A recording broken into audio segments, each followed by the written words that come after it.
Hi every one, good morning and welcome to lam P S C. അപ്പോൾ നമ്മൾ ഇന്ന് നോക്കാൻ വേണ്ടിയിട്ട് പോകുന്നത് കേരള ഗവൺമെൻറ്സിൻ്റെ മൂന്നാമത്തെ ക്ലാസ്സാണ്. നമ്മൾ ഓൾറെഡി 2 ഭാഗങ്ങൾ എടുത്തിട്ടുണ്ട്. ആ 2 ഭാഗങ്ങളും നിങ്ങൾ പ്രോപ്പറായിട്ട് ഇതുവരെ ഫോളോ ചെയ്തിട്ടുണ്ട് എന്ന് ഞാൻ വിശ്വസിക്കുകയാണ്. അപ്പം ആദ്യം നമ്മൾ ഡിഫറെൻ്റ് ആയിട്ടുള്ള സർവീസുകളെ കുറിച്ചിട്ടൊക്കെ ഡിസ്കസ് ചെയ്തിട്ടുണ്ടായിരുന്നു. then അതിനുശേഷം കേരള സ്റ്റേറ്റ് സർവീസ് അതുപോലെ തന്നെ സബോർഡിനേറ്റ് സർവീസ്, ഈ 2 സർവീസുമായിട്ട് ബന്ധപ്പെട്ട് വരുന്ന ആക്ട്, റൂൾസ്, ഇത്രയും കാര്യങ്ങൾ നമ്മൾ ഓൾറെഡി കവർ ചെയ്തു. അതായത് ടോപ്പിക് 1 മുതൽ 5 വരെ വരുന്ന ഭാഗങ്ങൾ നമ്മൾ ഓൾറെഡി കവർ ചെയ്തിട്ടുണ്ട്. ഇനി നമ്മൾ നോക്കാൻ വേണ്ടിയിട്ട് പോകുന്നത് classification of the services in കേരളയാണ്. അപ്പോൾ ഇവിടെ നിന്നൊക്കെ എങ്ങനെ ചോദ്യങ്ങൾ വരും എന്ന് ചോദിച്ചു കഴിഞ്ഞാൽ, ഈ ക്ലാസിഫിക്കേഷൻ്റെ ബേസ് അല്ലെങ്കിൽ എന്തിൻ്റെ അടിസ്ഥാനത്തിലാണ്, ഏത് നിയമത്തിൻ്റെ അടിസ്ഥാനത്തിലാണ് ഈ ക്ലാസിഫിക്കേഷൻ വരുന്നത്, അതുപോലെ തന്നെ ഈ ക്ലാസിഫിക്കേഷനിൽ ഓരോ സർവീസുകളും ഏതിൻ്റെ കീഴിലാണ് വരുന്നത്, ഇങ്ങനെയൊക്കെ ചോദ്യങ്ങൾ വരാനുള്ള സാധ്യതയുണ്ട്. അപ്പോൾ അത്തരത്തിലുള്ള ചോദ്യങ്ങളൊക്കെ പ്രോപ്പറായിട്ട് ആൻസർ ചെയ്യാൻ വേണ്ടിയിട്ടാണ് നമ്മൾ ഈ ഒരു കാര്യം ചെയ്യുന്നത്. അപ്പോൾ ജസ്റ്റ് നമുക്ക് എന്ത് ചെയ്യാം, നമ്മുടെ സെഷനിലേക്ക് കിടക്കാം. സോ ആദ്യം നമ്മൾ നോക്കാൻ വേണ്ടിയിട്ട് പോകുന്നത് ക്ലാസിഫിക്കേഷൻ ഓഫ് ദി സർവീസസ് ആണ്. അപ്പോൾ എന്തിനു വേണ്ടിയിട്ടാണ് നമ്മൾ ഈ ഒരു ക്ലാസിഫിക്കേഷൻ ചെയ്യുന്നതെന്ന് വെച്ച് കഴിഞ്ഞാൽ, ഇപ്പോൾ ഓരോ ഡിപ്പാർട്ട്മെൻറ്റിനും ഓരോ ഡിഫറെൻറ്റ് രീതിയിലുള്ള ഫംഗ്ഷനിങ് ആയിരിക്കും. ഇപ്പോൾ ലാൻഡ് സർവേ ചെയ്യുന്ന പോലെ ആയിരിക്കില്ല ജുഡീഷ്യൽ ഡിപ്പാർട്ട്മെൻറ്റ് ചെയ്യുന്നത്, അതുപോലെ ആയിരിക്കില്ല ലെജിസ്ലേറ്റീവ് ഡിപ്പാർട്ട്മെൻറ്റ് ചെയ്യുന്നത്. ഓരോരുത്തർക്കും അവരുടേതായിട്ടുള്ള ഫംഗ്ഷനിങ് രീതികളുണ്ടായിരിക്കും, അവരുടേതായിട്ടുള്ള ഡിഫറെൻ്റ് ആയിട്ടുള്ള ബൈൻഡിങ് റൂൾസ് ഉണ്ടായിരിക്കും. ഇപ്പോൾ ജസ്റ്റ് നിങ്ങൾ നോക്കുക, ഒരു പബ്ലിക് ഇൻഫർമേഷൻ ഓഫീസർ ആണെങ്കിൽ അദ്ദേഹം എന്ത് ചെയ്യണം, ഇൻഫർമേഷൻസ് പുറത്ത് വിടണം. ഓക്കെ, ഒരു പബ്ലിക് ഇൻഫർമേഷൻ ഓഫീസർ ആണെങ്കിൽ അദ്ദേഹം എന്ത് ചെയ്യണം, ഇൻഫർമേഷൻസ് പുറത്ത് വിടേണ്ടതായിട്ട് വരുന്നുണ്ട്. എന്നാൽ ഇപ്പോൾ ഫോർ എക്സാമ്പിൾ ഒരു മിനിസ്ട്രി ആണെന്നുണ്ടെങ്കിൽ നിങ്ങൾക്കറിയാം മിനിസ്റ്റേഴ്സ് 2 ഓത്ത് എടുക്കുന്നുണ്ട്. അതിലൊന്ന് ഓത്ത് ഓഫ് സീക്രസിയാണ്. ചില ഇൻഫർമേഷൻസ് പുറത്ത് വിടാൻ വേണ്ടിയിട്ട് പാടില്ല എന്ന് പറയുന്നത്. ഇപ്പോൾ റീസെൻ്റ്ലി തന്നെ നിങ്ങൾ കണ്ടിട്ടുണ്ടായിരിക്കും ഈ ഒരു വൈറ്റ് പേപ്പർ അല്ലെങ്കിൽ ധവളപത്രം, അത് തയ്യാറാക്കുന്നതുമായിട്ട് ബന്ധപ്പെട്ട് ഒരുപാട് കോൺട്രവേഴ്സി ഉണ്ടായിരുന്നു. അതായത് നമ്മുടെ സംസ്ഥാനത്തിൻ്റെ ധനകാര്യ രേഖകൾ പുറത്തേക്ക് കൊടുത്തു എന്ന് പറഞ്ഞുകൊണ്ട് പ്രതിപക്ഷത്തിൻ്റെ ആരോപണങ്ങളൊക്കെ ഉണ്ടായിരുന്നു. എന്ന് വെച്ചാൽ ഈ ഇൻഫർമേഷൻസ് ഒന്നും പുറത്ത് വിടാൻ പറ്റില്ല. എന്ന് വെച്ച് കഴിഞ്ഞാൽ ഓരോ ഡിപ്പാർട്ട്മെൻറ്റിനും അവരുടേതായിട്ടുള്ള ഫംഗ്ഷനിങ് രീതികൾ വരുന്നുണ്ട്. അപ്പോൾ അതുകൊണ്ട് തന്നെ എന്ത് വേണം, അവരെ കൃത്യമായിട്ട് ക്ലാസിഫൈ ചെയ്തുകൊണ്ടായിരിക്കണം അവരിലേക്കുള്ള റൂൾസ് എന്ത് ചെയ്യേണ്ടത്, നമ്മൾ സെറ്റ് ചെയ്യേണ്ടത്. ഓക്കെ, ഇപ്പോൾ സിമ്പിളായിട്ട് നമ്മൾ സാധാരണ പറയാറുണ്ട്, ഇപ്പോൾ ഒരു ഹൈസ്കൂൾ വരെയുള്ള കുട്ടികൾക്കാണെങ്കിൽ മൊബൈൽ ഫോൺസ് ഉപയോഗിക്കാൻ പാടില്ല എന്ന് നമുക്ക് പറയാൻ വേണ്ടിയിട്ട് പറ്റും. അല്ലെങ്കിൽ ഒരു +2 ലെവൽ വരെയുള്ള കുട്ടികൾ സ്കൂളുകളിൽ മൊബൈൽ ഫോൺസ് ഉപയോഗിക്കാൻ പാടില്ല എന്ന് പറയാൻ പറ്റും. എന്നാൽ ഒരു ഡിഗ്രി ലെവലിലേക്ക് എത്തുന്ന സമയത്ത് എന്തായിരിക്കും, അവർക്ക് ഫോൺസ് ഉപയോഗിക്കേണ്ട വരും, മൊബൈൽസ് ഉപയോഗിക്കേണ്ടതായിട്ട് വരും. PG ലെവലൊക്കെ ആവുന്ന സമയത്ത് റഫർ ചെയ്ത് ഈവൻ ക്ലാസ്സിൽ പോലും ലാപ്ടോപ്പുകൾ കൊണ്ടുവരേണ്ടതായിട്ട് വരും. അപ്പോൾ ഓരോ ലെവലിനനുസരിച്ചിട്ട് അവിടെ നമുക്ക് നിയമങ്ങൾ മാറ്റേണ്ടതായിട്ട് വരുന്നുണ്ട്. ഇതുപോലെ ഓരോ സർവീസിനനുസരിച്ചിട്ടും നമുക്ക് ഡിഫറെൻ്റ് ആയിട്ടുള്ള റൂൾസ് ഫ്രെയിം ചെയ്യേണ്ടതായിട്ട് വരുന്നുണ്ട്. അപ്പോൾ അതിന് വേണ്ടിയിട്ട് നമ്മൾ എന്ത് ചെയ്യുന്നുണ്ട്, we are bringing classifications, different സർവീസുകൾ ഡിഫറെൻറ്റ് സെക്ഷൻസ് ആയിട്ട് നമ്മൾ എന്ത് ചെയ്യുന്നുണ്ട്, ക്ലാസിഫൈ ചെയ്യുന്നുണ്ട്. ഓക്കെ, സോ ഈ കാര്യം ജസ്റ്റ് ഒന്ന് എന്ത് ചെയ്യണം, ഓർത്ത് വെക്കണം. അപ്പോൾ അവിടെ പ്രധാനമായിട്ടും ഈ ഒരു ക്ലാസിഫിക്കേഷൻ എന്ന് പറയുന്നത് ഈ പറയുന്ന കേരള സ്റ്റേറ്റ് സർവീസ്, ഓക്കെ, അല്ലെങ്കിൽ കേരള സിവിൽ സർവീസ്, ഇവിടെ പറയുന്നത് കണ്ടക്ട് ക്ലാസിഫിക്കേഷൻ ആൻഡ് അപ്പീൽ റൂളാണ്. Okay, conduct classification and appeal rule വരുന്നുണ്ട് 1960. ഇതിൻ്റെ അടിസ്ഥാനത്തിൽ നമ്മൾ സർവീസുകളെ നമ്മൾ ഡിഫറെൻറ്റ് കാറ്റഗറികളിലേക്ക് ഡിവൈഡ് ചെയ്തിട്ടുണ്ട്. അപ്പോൾ ഇതിൽ ഒരു ക്ലാസിഫിക്കേഷൻ നിങ്ങൾക്ക് അറിയായിരിക്കും, ഗസറ്റഡ് ആൻഡ് നോൺ ഗസറ്റഡ്. കാരണം 2 പേർക്കും 2 ഡിഫറെൻ്റ് ആയിട്ടുള്ള ഫംഗ്ഷൻസ് ആണ് വരുന്നത്. ഗസറ്റഡ് ഓഫീസർ ആണെന്നുണ്ടെങ്കിൽ അയാൾക്ക് അറ്റസ്റ്റേഷൻ പവേഴ്സ് വരുന്നുണ്ട്. അപ്പോൾ അവിടെ പവറിൽ മാറ്റം വരുന്നുണ്ട്. അറ്റസ്റ്റേഷൻ പവർ വരുന്നത് കൊണ്ട് സ്വാഭാവികമായിട്ടും അയാൾ ഗസറ്റഡ് ഓഫീസറാണ്. അല്ലാത്തവർക്ക് അങ്ങനെ അറ്റസ്റ്റേഷൻ ചെയ്യാൻ വേണ്ടിയിട്ട് പറ്റില്ല. ഞാനൊരു ഗവൺമെൻറ് എംപ്ലോയി ആണ്, ഞാൻ ഫോർ എക്സാമ്പിൾ ഒരു സബോർഡിനേറ്റ് സർവീസിലുള്ള ആളാണ്. എന്നിട്ട് ഞാനൊരു പേപ്പർ അറ്റസ്റ്റേഷൻ ചെയ്ത് കൊടുത്തു കഴിഞ്ഞാൽ എനിക്കെതിരെ ഡിസിപ്ലിനറി ആക്ഷൻ എടുക്കും, കാരണം അങ്ങനെ ഒരു പവർ എനിക്കില്ല. എന്നാൽ അതേസമയം ഇപ്പോൾ ഫോർ എക്സാമ്പിൾ ഞാനൊരു ഹൈസ്കൂളിൻ്റെ ഹെഡ് മാസ്റ്ററാണ്, അല്ലെങ്കിൽ ഫോർ എക്സാമ്പിൾ ഞാനൊരു ഡെപ്യൂട്ടി കളക്ടർ ആണെങ്കിൽ എനിക്ക് അറ്റസ്റ്റേഷൻ പവർ വരുന്നുണ്ട്. അപ്പോൾ എനിക്ക് എന്ത് ചെയ്യാം, അറ്റസ്റ്റേഷൻ ചെയ്യാൻ വേണ്ടിയിട്ട് പറ്റും. അപ്പോൾ ഇങ്ങനെ നമ്മുടെ പവേഴ്സിനെയൊക്കെ കാണിക്കുന്നതാണ് ഈ ഒരു ക്ലാസിഫിക്കേഷൻ എന്നുള്ളത് ജസ്റ്റ് ഒന്ന് എന്ത് ചെയ്യുക, ഓർത്ത് വയ്ക്കാം. ഓക്കെ, അപ്പോൾ അവിടെ ഗസറ്റഡ് വേഴ്സസ് നോൺ ഗസറ്റഡ് ആയിട്ടുള്ള ക്ലാസിഫിക്കേഷൻ ഇത് നിങ്ങൾക്ക് അറിയാവുന്നതാണ്. ഓക്കെ, ഗസറ്റ് സ്റ്റാറ്റസ് ഇത് എന്തിനു വേണ്ടിയിട്ടാണ്, അറ്റസ്റ്റേഷന് വേണ്ടിയിട്ടാണ്. അതായത് ഒരു ഡോക്യുമെൻ്റ് വെരിഫിക്കേഷൻ, അത് ട്രൂ ആണ്, ഒറിജിനൽ ആണ് എന്ന് പറയാൻ വേണ്ടിയിട്ടുള്ള ഒരു പവറാണ് അറ്റസ്റ്റേഷൻ പവർ എന്ന് പറയുന്നത്. ഞാൻ ജസ്റ്റ് ഒരു എക്സാമ്പിൾ പറഞ്ഞ കേട്ടോ, ഗസറ്റഡ് പൊസിഷനിലേക്ക് വരുന്ന സമയത്ത് മറ്റധികം പവേഴ്സ് വരുന്നുണ്ട്. അതിൽ ഒരു എക്സാമ്പിൾ നിങ്ങൾക്ക് മനസ്സിലാക്കാൻ വേണ്ടിയിട്ട് പറഞ്ഞതാണ് ഗസറ്റഡ് ആൻഡ് നോൺ ഗസറ്റഡ് ക്ലാസിഫിക്കേഷൻ്റെ കേസിൽ. ഇനി അടുത്തതിലേക്ക് പോവാണ് state service versus subordinate service. ഇത് ഓൾറെഡി നമ്മൾ എന്ത് ചെയ്തു, പഠിച്ചു കഴിഞ്ഞു. ഓക്കെ, സ്റ്റേറ്റ് സർവീസ് എന്താണ്, സബോർഡിനേറ്റ് സർവീസ് എന്താണ്, ആ ക്ലാസിഫിക്കേഷൻ ഓൾറെഡി നമ്മൾ കണ്ടു. അടുത്തത് ടെക്നിക്കൽ അതുപോലെ തന്നെ നോൺ ടെക്നിക്കൽ, ഇതും നിങ്ങൾ കേട്ടിട്ടുണ്ടായിരിക്കും. ഇപ്പോൾ PSC എക്സാമിനേഷൻ നോക്കുന്ന സമയത്ത് ടെക്നിക്കൽ PSC ഉണ്ട്, അതുപോലെ തന്നെ നോൺ ടെക്നിക്കൽ PSCയും വരുന്നുണ്ട്. അപ്പോൾ ടെക്നിക്കൽ PSC ഒക്കെ നോക്കുകയാണെങ്കിൽ ഇപ്പോൾ KSEBിലേക്കുള്ള റിക്രൂട്ട്മെൻറ്റുകൾ, ഡയറി ഫാം ഇൻസ്ട്രക്ടർ നോക്കുകയാണെങ്കിൽ, ലീഗൽ മെട്രോളജി ഇൻസ്പെക്ടർ, ഇങ്ങനെയുള്ള പല കോഴ്സുകളും ടെക്നിക്കലാണ്. അപ്പോൾ അതിലേക്കൊക്കെ വരുന്ന സമയത്ത് സ്പെസിഫിക് ആയിട്ടുള്ള സിലബസ് ഉണ്ടായിരിക്കും. നമ്മുടെ ജനറൽ PSCയുടെ സിലബസ് ആയിരിക്കില്ല. നോൺ ടെക്നിക്കൽ ആകുന്ന സമയത്ത് അവിടെ ടെക്നിക്കൽ നോളജിൻ്റെ ആവശ്യമില്ല, ജനറൽ PSC എക്സാമുകളായിരിക്കും. അതായത് നിങ്ങൾ ഡിഗ്രി കോമൺ പ്രിലിംസ് എക്സാമിനേഷൻ എഴുതി ജനറൽ ആയിട്ട് പോകുന്ന ഒരേ ടൈപ്പ് ഓഫ് സിലബസ് വരുന്ന ചില റോളുകൾ ഉണ്ടായിരിക്കും. അതാണ് നോൺ ടെക്നിക്കൽ. ഇപ്പോൾ for example university assistant, company board assistant, ഇതുപോലെയുള്ള റോളുകളൊക്കെ നിങ്ങൾ നോക്കുകയാണെന്നുണ്ടെങ്കിൽ, സെക്രട്ടറി അസിസ്റ്റൻ്റ് ഒക്കെ നോക്കുകയാണെങ്കിൽ അതൊക്കെ നോൺ ടെക്നിക്കലായിട്ട് വരുന്നതാണ്. അതുപോലെ തന്നെ LD ക്ലർക്ക്, UD ക്ലർക്ക്, ഇതൊക്കെ നോൺ ടെക്നിക്കലാണ്. പ്രത്യേകിച്ച് ഒരു ടെക്നിക്കൽ ജോബ് വരുന്നില്ല. ക്ലറിക്കൽ ജോബ് ജനറൽ ആയിട്ടുള്ള ഒരു ജനറലിസ്റ്റ് സർവീസ് ആയിട്ടാണ് വരുന്നത്. ഓക്കെ, അപ്പോൾ ജനറലിസ്റ്റ് എന്ന് പറയുന്ന സമയത്ത് എന്താണ്, അയാൾ എല്ലാ ടൈപ്പ് ഓഫ് റോളുകളും അയാൾ ചെയ്യേണ്ടതായിട്ട് വരും. ഒരു ജനറലിസ്റ്റ് എന്ന് പറയുന്ന സമയത്ത് എല്ലാ ടൈപ്പ് ഓഫ് റോളുകളും ചെയ്യേണ്ടതായിട്ട് വരും. എന്നാൽ ടെക്നിക്കൽ ആകുന്ന സമയത്ത് ആ ഒരു സ്പെസിഫിക് റോൾ മാത്രം ചെയ്താൽ മതി. ഇപ്പം ഒരു ഡയറി ഫാം ഇൻസ്ട്രക്ടർ ആണെന്നുണ്ടെങ്കിൽ അയാൾക്ക് സ്പെസിഫിക് ആയിട്ട് ചെയ്യേണ്ട റോൾ ഉണ്ടായിരിക്കും, അത് മാത്രം ചെയ്താൽ മതി. ഓക്കെ, സോ ആ ഒരു ഡിഫറൻസ് ഓർത്ത് വയ്ക്കുക, ടെക്നിക്കൽ ആൻഡ് നോൺ ടെക്നിക്കൽ. ഇത് നിങ്ങൾ കേട്ടിട്ടുണ്ടായിരിക്കും, അറ്റ്ലീസ്റ്റ് PSC ഒക്കെ പഠിച്ചു തുടങ്ങിയിട്ടുള്ള ആൾക്കാരാണെങ്കിൽ technical PSC, non technical PSC എന്നൊക്കെ കേട്ടിട്ടുണ്ടായിരിക്കും. അടുത്തത് മിനിസ്റ്റീരിയൽ വേഴ്സസ് എക്സിക്യൂട്ടീവ് ആണ്. മിനിസ്റ്റീരിയൽ വേഴ്സസ് എക്സിക്യൂട്ടീവ്, ഈ ഒരു ക്ലാസിഫിക്കേഷനും ഞാൻ മുൻ സമയങ്ങളിൽ അല്ലെങ്കിൽ മുൻ ക്ലാസ്സുകളിൽ ചെറുതായിട്ട് പറഞ്ഞു വന്നിട്ടുണ്ടായിരുന്നു. അപ്പോൾ മിനിസ്റ്റീരിയൽ എന്ന് പറയുന്ന സമയത്ത് ക്ലറിക്കൽ ജോബാണ്, ഒഫീഷ്യൽ വർക്കുകളാണ്, ഓഫീസ് വർക്കുകളാണ് എന്ന് നമ്മൾ പറഞ്ഞു. അതുപോലെ തന്നെ നോൺ മിനിസ്റ്റീരിയൽ അല്ലെങ്കിൽ എക്സിക്യൂട്ടീവ് ആൻഡ് ഫീൽഡ് വർക്കേഴ്സ് വരുന്നുണ്ട്. എക്സിക്യൂട്ടീവ് ആൻഡ് ഫീൽഡ് വർക്കേഴ്സിനെയാണ് നമ്മൾ നോൺ മിനിസ്റ്റീരിയൽ എന്ന് പറയുന്നത്. അപ്പോൾ മിനിസ്റ്റീരിയൽ എന്ന് പറയുന്ന സമയത്ത് LD clerk, UD clerk, head clerk, ഇങ്ങനെയുള്ള ആളുകളൊക്കെ ഓഫീസിലിരുന്നിട്ട് പോളിസികൾ രൂപീകരിക്കുന്നതിന് വേണ്ടിയിട്ട് ഫയൽ വർക്കുകളായിരിക്കും അവർ ചെയ്യുന്നത്. ഓക്കെ, ഫയൽസുമായിട്ട് ബന്ധപ്പെട്ടുള്ള വർക്കുകളായിരിക്കും ഈ പറയുന്ന മിനിസ്റ്റീരിയൽ ജോബിൽ കിടക്കുന്ന ആളുകൾ ചെയ്യുന്നത്. എന്നാൽ എക്സിക്യൂട്ടീവിലേക്ക് വരുന്ന സമയത്ത് അവർ ഫീൽഡ് വർക്കുകളോ അല്ലെങ്കിൽ ഒരു പോളിസി ഇംപ്ലിമെൻറ്റ് ചെയ്യുകയായിരിക്കും. ഇപ്പോൾ ഫോർ എക്സാമ്പിൾ ഒരു SI ആണ് ലോ ആൻഡ് ഓർഡർ ഇംപ്ലിമെൻറ്റ് ചെയ്യുന്നത്. എവിടെയെങ്കിലും ഒരു പ്രശ്നം ഉണ്ടെങ്കിൽ അങ്ങോട്ടേക്ക് എത്തുന്നത്, ലാത്തി ചാർജ് നടത്തുന്നത്, ഇങ്ങനെയുള്ള കാര്യങ്ങളൊക്കെ ചെയ്യുന്നതാണ് പോലീസാണ്. അപ്പോൾ അവരെന്താണ്, അവർ ഫീൽഡ് വർക്കേഴ്സ് ആണ്. അതുപോലെ തന്നെ വില്ലേജ് ഫീൽഡ് അസിസ്റ്റൻറ്റ്, ഫീൽഡിലേക്ക് ഇറങ്ങിയിട്ട് ലാൻഡ് അസസ്മെൻറ്റ്, സർവേ, ഇങ്ങനത്തെ കാര്യങ്ങളൊക്കെ ചെയ്യുന്നതിന് വേണ്ടിയിട്ട് വില്ലേജ് ഫീൽഡ് അസിസ്റ്റൻറ്റ് വരുന്നുണ്ട്. ഓക്കെ, ഇനി അതുപോലെ തന്നെ ചില സമയത്ത് പോളിസികൾ ഇംപ്ലിമെൻറ്റ് ചെയ്യുന്നത്, അതുപോലെ തന്നെ രേഖകൾ ഇഷ്യൂ ചെയ്യുന്നത്, രേഖകൾ വെരിഫൈ ചെയ്യുന്നത്, ഇങ്ങനെയുള്ള എക്സിക്യൂട്ടീവ് ആക്ഷൻസ് ചെയ്യുന്നവരുണ്ടായിരിക്കാം. ഓക്കെ, അങ്ങനെ വരുന്ന ആൾക്കാരാണ് ഈ പറയുന്ന തഹസിൽദാർ എന്ന് പറയുന്നത്. എക്സിക്യൂട്ടീവ് കാറ്റഗറിയിൽ വരുന്ന ആളുകളാണ്. അപ്പോൾ അവർക്ക് എക്സിക്യൂട്ടീവ് പവേഴ്സ് ആണ് വരുന്നത്. അവരെ നമ്മൾ നോൺ മിനിസ്റ്റീരിയൽ കാറ്റഗറിയിലാണ് ഉൾപ്പെടുത്തുന്നത്. അപ്പോൾ മിനിസ്റ്റീരിയൽ കാറ്റഗറി എന്ന് പറയുന്ന സമയത്ത് പേപ്പർ വർക്കുകൾ, ഫയൽ വർക്കുകൾ, അത് കറക്റ്റ് ചെയ്യുക, എഡിറ്റ് ചെയ്യുക, അതിലേക്ക് ആവശ്യമായിട്ടുള്ള കാര്യങ്ങൾ എന്ത് ചെയ്യുക, ഇൻക്ലൂഡ് ചെയ്യുക, അത് ഡിഫറെൻറ്റ് ഡിപ്പാർട്ട്മെൻറ്റുകളിലേക്ക് അയക്കുക, ഇങ്ങനെയുള്ള കാര്യങ്ങൾ ക്ലറിക്കൽ വർക്കുകളായിരിക്കും മിനിസ്റ്റീരിയൽ വർക്ക് എന്ന് പറയുന്നത്. അടുത്തത് ജുഡീഷ്യൽ വേഴ്സസ് അഡ്മിനിസ്ട്രേറ്റീവ്. ഇത് നിങ്ങൾക്കറിയാം, സാധാരണ നമ്മുടെ ഗവർണൻസ് സിസ്റ്റത്തിൽ തന്നെ നമ്മൾ കൊണ്ടുവരുന്ന രണ്ട് ഡിവിഷനാണ് ജുഡീഷ്യൽ, അതുപോലെ തന്നെ ലെജിസ്ലേച്ചർ, അഡ്മിനിസ്ട്രേറ്റീവ് എന്ന് പറയുന്നത്. പക്ഷേ ഇവിടെ പുതിയൊരു ഡിവിഷനും കൂടെ വരുന്നുണ്ട്. നമ്മൾ ഈ സെക്ഷൻ കഴിഞ്ഞാൽ നേരെ അങ്ങോട്ടേക്കാണ് പോകുന്നത്. ക്വാസി ജുഡീഷ്യൽ എന്ന് പറയുന്ന ഒരു ഡിവിഷനും കൂടെ ഇവിടെ വരാൻ വേണ്ടിയിട്ട് പോകുന്നുണ്ട്. നമ്മളത് പഠിക്കും.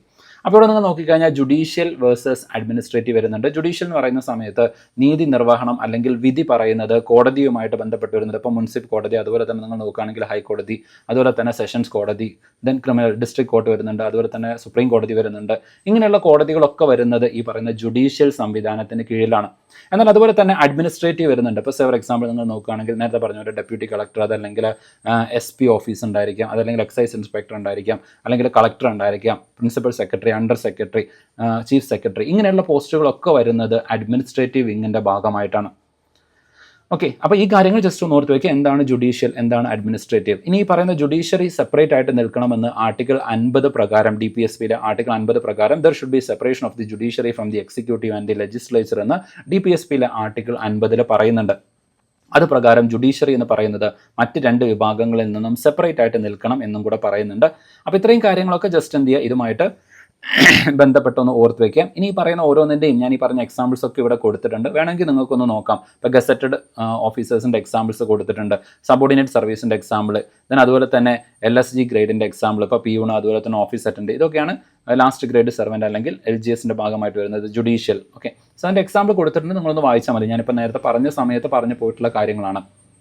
ദെൻ അതുപോലെ തന്നെ നിങ്ങൾ നോക്കുകയാണെന്നുണ്ടെങ്കിൽ ഈ പറയുന്ന Kerala civil service, okay, code and conduct appeal റൂളിൻ്റെ കീഴിൽ നിങ്ങൾ നോക്കിക്കഴിഞ്ഞാൽ അവിടെ ക്ലാസിഫിക്കേഷൻ വരുന്നുണ്ട്. ആ ക്ലാസിഫിക്കേഷനിൽ വളരെ പ്രധാനപ്പെട്ട ഒന്നാണ് ഷെഡ്യൂൾ 1 എന്ന് പറയുന്നത്. ആ ഷെഡ്യൂൾ 1 പ്രധാനമായിട്ടും വരുന്നത് സ്റ്റേറ്റ് സർവീസസ് ആണ്. ഓക്കെ, ഷെഡ്യൂൾ 1 കീഴിൽ പ്രധാനമായിട്ടും വരുന്നത് സ്റ്റേറ്റ് സർവീസസ് ആണ്. കാരണം ഇത് പ്രീവിയസ് ഇയറിലെ ക്വസ്റ്റ്യൻ ആയിട്ട് ചോദിച്ചിട്ടുണ്ട്. ഷെഡ്യൂൾ 1 വരാത്തത് ഏതാണ്? അത് പ്രധാനമായിട്ടും സബോർഡിനേറ്റ് സർവീസ് ആണ്. ഷെഡ്യൂൾ 1 വരാത്തത് സബോർഡിനേറ്റ് സർവീസ് ആണ്. അതിൻ്റെ ഉത്തരം എന്ന് പറയുന്നത് ലാസ്റ്റ് ഗ്രേഡ് സെർവൻ്റ് അല്ലെങ്കിൽ LGS ആണ്. ഓക്കെ, കാരണം LGS എന്ന് പറയുന്നത് ഒരു സബോർഡിനേറ്റ് സർവീസാണ്. ഞാൻ 3 ഡിഫറെൻ്റ് ആയിട്ടുള്ള സബോർഡിനേറ്റ് സർവീസുകളെ കുറിച്ചിട്ടും അത് ഓർത്ത് വെക്കണം എന്നൊക്കെ പറഞ്ഞിട്ടുണ്ടായിരുന്നു. അതിലൊന്നാണ് ഈ പറയുന്ന LGS എന്ന് പറയുന്നത്. അതൊന്ന് ഓർത്ത് വെക്കണം. ഓക്കെ, ഇമ്പോർട്ടൻ്റ് ആയിട്ട് വരുന്ന കാര്യമാണ്. അപ്പോൾ ഇത്രയും കാര്യങ്ങളാണ് നമുക്ക് ഈ പറയുന്ന ക്ലാസിഫിക്കേഷനുമായിട്ട് ബന്ധപ്പെട്ടുകൊണ്ട് നമ്മളൊന്ന് പഠിച്ചു വെക്കേണ്ടത്. ഡിഫറെൻ്റ് ആയിട്ടുള്ള ക്ലാസിഫിക്കേഷൻസ്, അതിൻ്റെ എക്സാമ്പിൾസ്, അവരുടെ റോൾസ്, ഫംഗ്ഷൻസ്, ഏത് നിയമത്തിൻ്റെ കീഴിലാണ് ക്ലാസിഫിക്കേഷൻ വരുന്നത്, അതുമായിട്ട് ബന്ധപ്പെട്ട് വരുന്ന ഷെഡ്യൂൾ 1, ഇത്രയും കാര്യങ്ങൾ നമ്മൾ എന്ത് ചെയ്തു, ഇവിടെ പഠിച്ചു കഴിഞ്ഞു. ഇനി അടുത്തത് വളരെ ഇമ്പോർട്ടൻ്റ് ആയിട്ട് വരുന്ന അടുത്തൊരു സെക്ഷനിലേക്ക് നമ്മൾ കടക്കാൻ വേണ്ടിയിട്ട് പോവാണ്. അതാണ് quasi judicial bodies in Kerala എന്ന് പറയുന്നത്. നമ്മുടെ കേരളത്തിലുള്ള അർദ്ധ ജുഡീഷ്യൽ സ്ഥാപനങ്ങൾ അല്ലെങ്കിൽ അർദ്ധ കോടതി സംവിധാനങ്ങൾ, അർദ്ധ നീതിന്യായ സംവിധാനങ്ങൾ എന്ന് നമുക്ക് പറയാൻ വേണ്ടിയിട്ട് പറ്റും. അപ്പം ഇവിടേക്ക് വരുന്ന സമയത്ത് നേരത്തെ ഞാൻ പറഞ്ഞിട്ടുണ്ടായിരുന്നു, ജുഡീഷ്യൽ വേഴ്സസ് അഡ്മിനിസ്ട്രേറ്റീവ് എന്ന് പറയുന്ന ഒരു ക്ലാസിഫിക്കേഷൻ ഉണ്ടെങ്കിൽ പോലും അതിന് വസ്തുതാവിരുദ്ധമായിട്ട് അല്ലെങ്കിൽ അതിന് ഘടകവിരുദ്ധമായിട്ട് നിൽക്കുന്ന ഒരു കാര്യമാണ് അർദ്ധ ജുഡീഷ്യൽ സംവിധാനങ്ങൾ അല്ലെങ്കിൽ ക്വാസി ജുഡീഷ്യൽ സംവിധാനങ്ങൾ എന്ന് പറയുന്നത്. ഇത് അഡ്മിനിസ്ട്രേറ്റീവുമാണ്, എന്നാൽ അതേസമയം തന്നെ ജുഡീഷ്യൽ സ്വഭാവം വെച്ച് പുലർത്തുന്നതുമാണ്.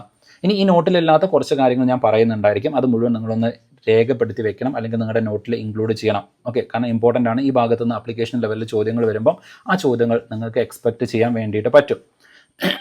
ഓക്കെ, സോ നോട്ട് കുറച്ചുകൂടെ കൺസൈസ് ആക്കാൻ വേണ്ടിയിട്ടാണ് ഞാൻ അത്ര ഡീറ്റെയിൽ ആയിട്ടുള്ള കാര്യങ്ങൾ ഇൻക്ലൂഡ് ചെയ്യാത്തത്. പക്ഷേ ആ കാര്യങ്ങൾ ഞാൻ പറയുന്നുണ്ടായിരിക്കും, കൺസെപ്റ്റുകളായിരിക്കും, അത് നിങ്ങൾ നിർബന്ധമായിട്ടും ഓർത്ത് വയ്ക്കണം. സോ ഒന്നാമത്തെ കൺസെപ്റ്റ് എന്ന് പറയുന്നത് നേരത്തെ ഞാൻ പറഞ്ഞ ആർട്ടിക്കിൾ 50 ആണ്. ആർട്ടിക്കിൾ 50 പ്രകാരം ജുഡീഷ്യറി എന്ന് പറയുന്നത് മറ്റ് 2 സർക്കാർ ഘടകങ്ങളിൽ നിന്നും വിഭിന്നമായിട്ട് അല്ലെങ്കിൽ കംപ്ലീറ്റ്ലി ഡിഫറെൻ്റ് ആയിട്ട് നിൽക്കണം. എന്നാൽ ഈ പറയുന്ന ക്വാസി ജുഡീഷ്യൽ സംവിധാനം, അർദ്ധ ജുഡീഷ്യൽ സംവിധാനം എന്ന് പറയുന്നത് ഈ ആർട്ടിക്കിൾ 50 ഒരു ലംഘനമായിട്ട് നമുക്ക് പരിഗണിക്കാൻ വേണ്ടി പറ്റും. ലംഘനം എന്ന് വെച്ച് കഴിഞ്ഞാൽ ഞാൻ പറയുന്നത് അൺകോൺസ്റ്റിറ്റ്യൂഷണൽ ആണെന്നുള്ള അർത്ഥത്തിലല്ല കേട്ടോ, അതിൻ്റെ ഒരു എക്സംഷൻ ആയിട്ട് നമുക്ക് പരിഗണിക്കാൻ വേണ്ടിയിട്ട് പറ്റുന്നതാണ് ഈ പറയുന്ന ക്വാസി ജുഡീഷ്യൽ സംവിധാനങ്ങൾ എന്ന് പറയുന്നത്, അർദ്ധ ജുഡീഷ്യൽ സംവിധാനങ്ങൾ. കാരണം ഈ അർദ്ധ ജുഡീഷ്യൽ സംവിധാനങ്ങൾക്ക് 2 റെസ്പോൺസിബിലിറ്റി വരുന്നുണ്ട്. ഒന്ന് അഡ്മിനിസ്ട്രേറ്റീവ് റെസ്പോൺസിബിലിറ്റി വരുന്നുണ്ട്. ഓക്കെ, അഡ്മിനിസ്ട്രേറ്റീവ് റെസ്പോൺസിബിലിറ്റി വരുന്നുണ്ട്, പ്ലസ് അതിൻ്റെ കൂടെ തന്നെ ജുഡീഷ്യൽ റെസ്പോൺസിബിലിറ്റിയും വരുന്നുണ്ട്. രണ്ടും വരുന്നുണ്ട്. അപ്പോൾ അഡ്മിനിസ്ട്രേഷനും ജുഡീഷ്യറി 2 റോളും ഒരുമിച്ച് ചെയ്യുന്നവരാണ് ക്വാസി ജുഡീഷ്യൽ ബോഡീസ് എന്ന് പറയുന്നത്. അതുകൊണ്ടാണ് ഈ ഒരു കാര്യം പറഞ്ഞത്. ജസ്റ്റ് ഒന്ന് എന്ത് ചെയ്യുക, ഓർത്ത് വയ്ക്കുക. ഇനി ഇവരുടെ ജുഡീഷ്യൽ റോളുകൾ, എന്തുകൊണ്ടാണ് ഇവരെ ജുഡീഷ്യൽ ബോഡികൾ എന്ന് വിളിക്കുന്നത്? Okay, at least quasi judicial body എന്ന് വിളിക്കുന്നുണ്ടല്ലോ. അപ്പോൾ എന്തുകൊണ്ട് ഇവരുടെ ആ ഒരു ജുഡീഷ്യൽ പവേഴ്സ് എന്തൊക്കെയാണ് എന്നുള്ളതും കൂടെ ഓർത്ത് വയ്ക്കണം. ക്വാസി ജുഡീഷ്യൽ ബോഡികളെ സംബന്ധിച്ചിട്ടുള്ള ജുഡീഷ്യൽ പവേഴ്സ് എന്തൊക്കെയാണെന്നുള്ളത് ചോദിക്കാൻ സാധ്യതയുണ്ട്. അതിൽ ഏറ്റവും പ്രധാനമായിട്ട് വരുന്ന ഒരു ജുഡീഷ്യൽ പവറാണ് സമ്മനിങ് പവർ എന്ന് പറയുന്നത്. ഓക്കെ, സമ്മനിങ് പവർ എന്ന് പറയുന്നത്. ഇപ്പോൾ ഫോർ എക്സാമ്പിൾ തെറ്റ് ചെയ്ത, കുറ്റം ചെയ്ത, അല്ലെങ്കിൽ ഏതെങ്കിലും കേസുമായിട്ട് ബന്ധപ്പെട്ട ആളുകളുണ്ടെങ്കിൽ അവരെ വിളിച്ചു വരുത്താനുള്ള അധികാരം ഇവർക്കുണ്ട്. അതിനെയാണ് സമ്മനിങ് പവർ എന്ന് പറയുന്നത്. ഇങ്ങനെ ഒരു സമ്മനിങ് പവറുള്ള ഏത് ബോഡിയും ഒരു ജുഡീഷ്യൽ ബോഡിയായിട്ട് നമുക്ക് പരിഗണിക്കാൻ വേണ്ടിയിട്ട് പറ്റും. ഇപ്പോൾ നിങ്ങൾ നോക്കുക, നാഷണൽ ഹ്യൂമൻ റൈറ്റ് കമ്മീഷൻ വരുന്നുണ്ട്, അതുപോലെ തന്നെ കേരള അഡ്മിനിസ്ട്രേറ്റീവ് ട്രൈബ്യൂണൽ വരുന്നുണ്ട്, ഇനി അതല്ലെങ്കിൽ നാഷണൽ ഗ്രീൻ ട്രൈബ്യൂണൽ വരുന്നുണ്ട്. ഇങ്ങനെ ഏത് ട്രൈബ്യൂണലിൻ്റെ കേസുകൾ എടുത്ത് നോക്കിക്കഴിഞ്ഞാലും അവർക്കൊക്കെ ആളുകളെ വിളിച്ചു വരുത്തിയിട്ട് അവരുടെ ഭാഗത്ത് നിന്നുള്ള അവരുടെ വാദം കേൾക്കാൻ വേണ്ടിയിട്ട് അവർക്ക് പറ്റും. അപ്പോൾ എന്ത് ചെയ്യണം, കോടതിയുടെ മുമ്പിൽ ഹാജരാകണം. കാരണം എന്താണ്, we have to produce our self before the court. കോടതിയുടെ മുമ്പിൽ നമ്മളെ തന്നെ ഹാജരാക്കണം. അങ്ങനെ സമ്മൻ ചെയ്യണം. കോടതി വിളിച്ചാൽ അവിടെ പോകണം, അല്ലെങ്കിൽ കോടതി അലക്ഷ്യമാകും. അപ്പോൾ സമ്മനിങ് പവേഴ്സ് അവിടെ വരുന്നുണ്ട്. ഓക്കെ, അതുപോലെ തന്നെ they can order to produce the records. അതായത് ഏതെങ്കിലും റെക്കോർഡുകൾ, കേസുകളുമായിട്ട് ബന്ധപ്പെട്ട രേഖകൾ അത് ഹാജരാക്കാൻ വേണ്ടിയിട്ട് പറയാൻ വേണ്ടിയിട്ട് പറ്റും. ഓക്കെ, ഇപ്പം കോടതികളിലൊക്കെ നിങ്ങൾ സിനിമകളിലൊക്കെ ചിലപ്പോൾ കണ്ടിട്ടുണ്ടായിരിക്കും, കോടതി ജഡ്ജ് പറയുന്നത് ആ രേഖ എന്ത് ചെയ്യണം, അടുത്ത സിറ്റിങ്ങിൽ എന്ത് ചെയ്യണം, ആ രേഖകൾ ഹാജരാക്കണം എന്ന് പറയും. അപ്പോൾ ആ രേഖകൾ കൊണ്ടുവരാൻ വേണ്ടിയിട്ട് പറയാനുള്ള അധികാരം കോടതിക്ക് വരുന്നുണ്ട്. ഓക്കെ, അതേ സ്വഭാവം ആർക്കും വരുന്നുണ്ട്, ക്വാസി ജുഡീഷ്യൽ ബോഡികൾക്കും വരുന്നുണ്ട്. അതും കൂടെ ജസ്റ്റ് ഒന്ന് ഓർത്ത് വയ്ക്കുക. അതുപോലെ തന്നെ പെനാൽറ്റി അല്ലെങ്കിൽ പണിഷ്മെൻറ്റ് ഡിക്ലെയർ ചെയ്യാനുള്ളത്. ഓക്കെ, പണിഷ്മെൻറ്റ് ഡിക്ലെയർ ചെയ്യാനുള്ള കോടതികളാണ് സാധാരണ എന്ത് ചെയ്യാറുള്ളത്, ശിക്ഷാവിധികൾ പുറപ്പെടുവിക്കാറുള്ളത്. അങ്ങനെയുള്ള ശിക്ഷാവിധികൾ പുറപ്പെടുവിക്കാനുള്ള അധികാരവും ഈ പറയുന്ന ക്വാസി ജുഡീഷ്യൽ ബോഡികൾക്ക് വരുന്നുണ്ട്. ഓക്കെ, സോ ഇത്രയും കാര്യങ്ങൾ ജസ്റ്റ് ഒന്ന് എന്ത് ചെയ്യുക, ഓർത്ത് വയ്ക്കുക. ഞാൻ ജനറലി ഒന്ന് പറഞ്ഞു എന്ന് മാത്രം. ഇനി ഈ പറയുന്ന ക്വാസി ജുഡീഷ്യൽ ബോഡികൾ എങ്ങനെ ജുഡീഷ്യൽ ബോഡികളിൽ നിന്നും വ്യത്യസ്തമാകുന്നു എന്ന് ചോദിച്ചു കഴിഞ്ഞാൽ ചില കാര്യങ്ങൾ ഞാൻ ജനറലായിട്ട് പറയുകയാണ്. 100% സ്ട്രിക്റ്റ് അല്ല, ജനറലായിട്ട് പറയുന്നതാണ്. അപ്പോൾ നിങ്ങൾ നോക്കുക, കോടതിയുടെ ഒരു വിധി എന്ന് പറഞ്ഞു കഴിഞ്ഞാൽ 100% ബൈൻഡിങ് ആണ്. അതിപ്പോൾ ഗവൺമെൻറ്റിന് എഗെയിൻസ്റ്റ് ആയി കഴിഞ്ഞാലും, സിറ്റിസൺസിന് എഗെയിൻസ്റ്റ് ആയി കഴിഞ്ഞാലും, ഇനി അതല്ല ഏതെങ്കിലും ഇൻസ്റ്റിറ്റ്യൂഷൻ എഗെയിൻസ്റ്റ് ആയി കഴിഞ്ഞാലും, കോടതി ഒരു വിധി പറഞ്ഞു കഴിഞ്ഞാൽ പിന്നെ അവിടുന്ന് മാറ്റമില്ല, അത് നടപ്പാക്കിയേ പറ്റുള്ളൂ. 100% ബൈൻഡിങ് ആണ്.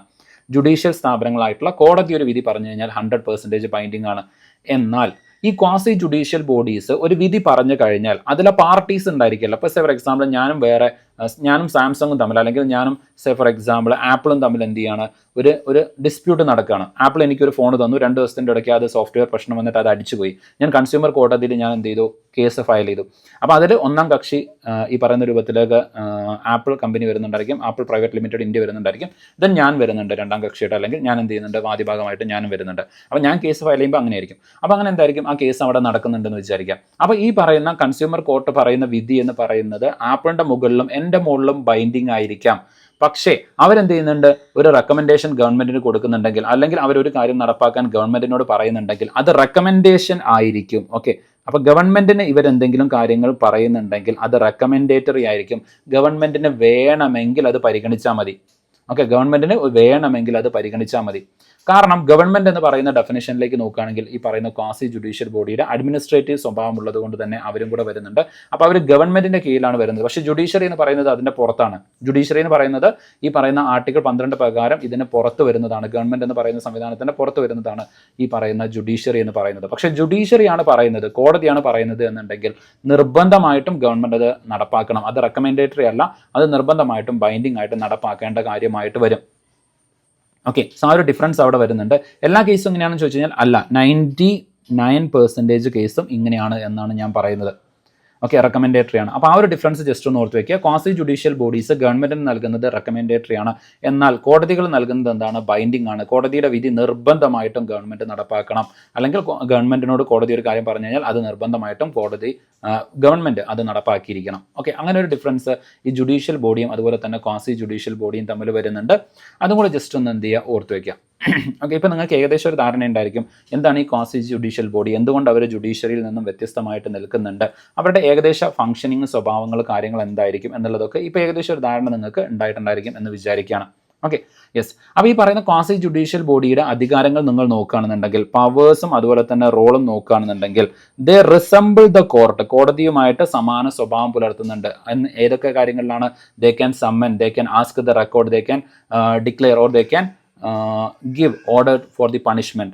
Okay, they can order punishment, ഇങ്ങനെയുള്ള കാര്യങ്ങളൊക്കെ വരുന്നുണ്ട്. ഇപ്പോൾ for example they could hearings എന്ന് വെച്ചാൽ ആളുകളെ വിളിച്ചു വരുത്തിയിട്ട് അവരുടെ ഭാഗത്തു നിന്നുള്ള വാദങ്ങൾ എടുക്കാൻ വേണ്ടിയിട്ട് പറ്റും. Take evidences and pass binding decisions. ഈ ബൈൻഡിങ് ഡിസിഷൻസ് ആരുടെ മുകളിലാണ്? ആ കേസിലെ കക്ഷികളുടെ മുകളിലാണ്. ഓക്കെ, ഞാൻ പറഞ്ഞില്ലേ, ആപ്പിളും ഞാനും തമ്മിലൊരു കേസ് നടത്തുകയാണെങ്കിൽ അതിന് മുകളിലേക്ക് എന്ത് ചെയ്യാം, ഇവർക്ക് ബൈൻഡിങ് ആയിട്ടുള്ള ഡിസിഷൻസ് വെക്കാൻ വേണ്ടിയിട്ട് പറ്റും. പക്ഷേ ഒരു റെഗുലർ കോർട്ടിന്റെ സ്വഭാവങ്ങൾ വരുന്നില്ല എന്നുള്ളതും കൂടെ ജസ്റ്റ് ഒന്ന് എന്ത് ചെയ്യണം, ഓർത്ത് വെക്കണം. Okay, yes.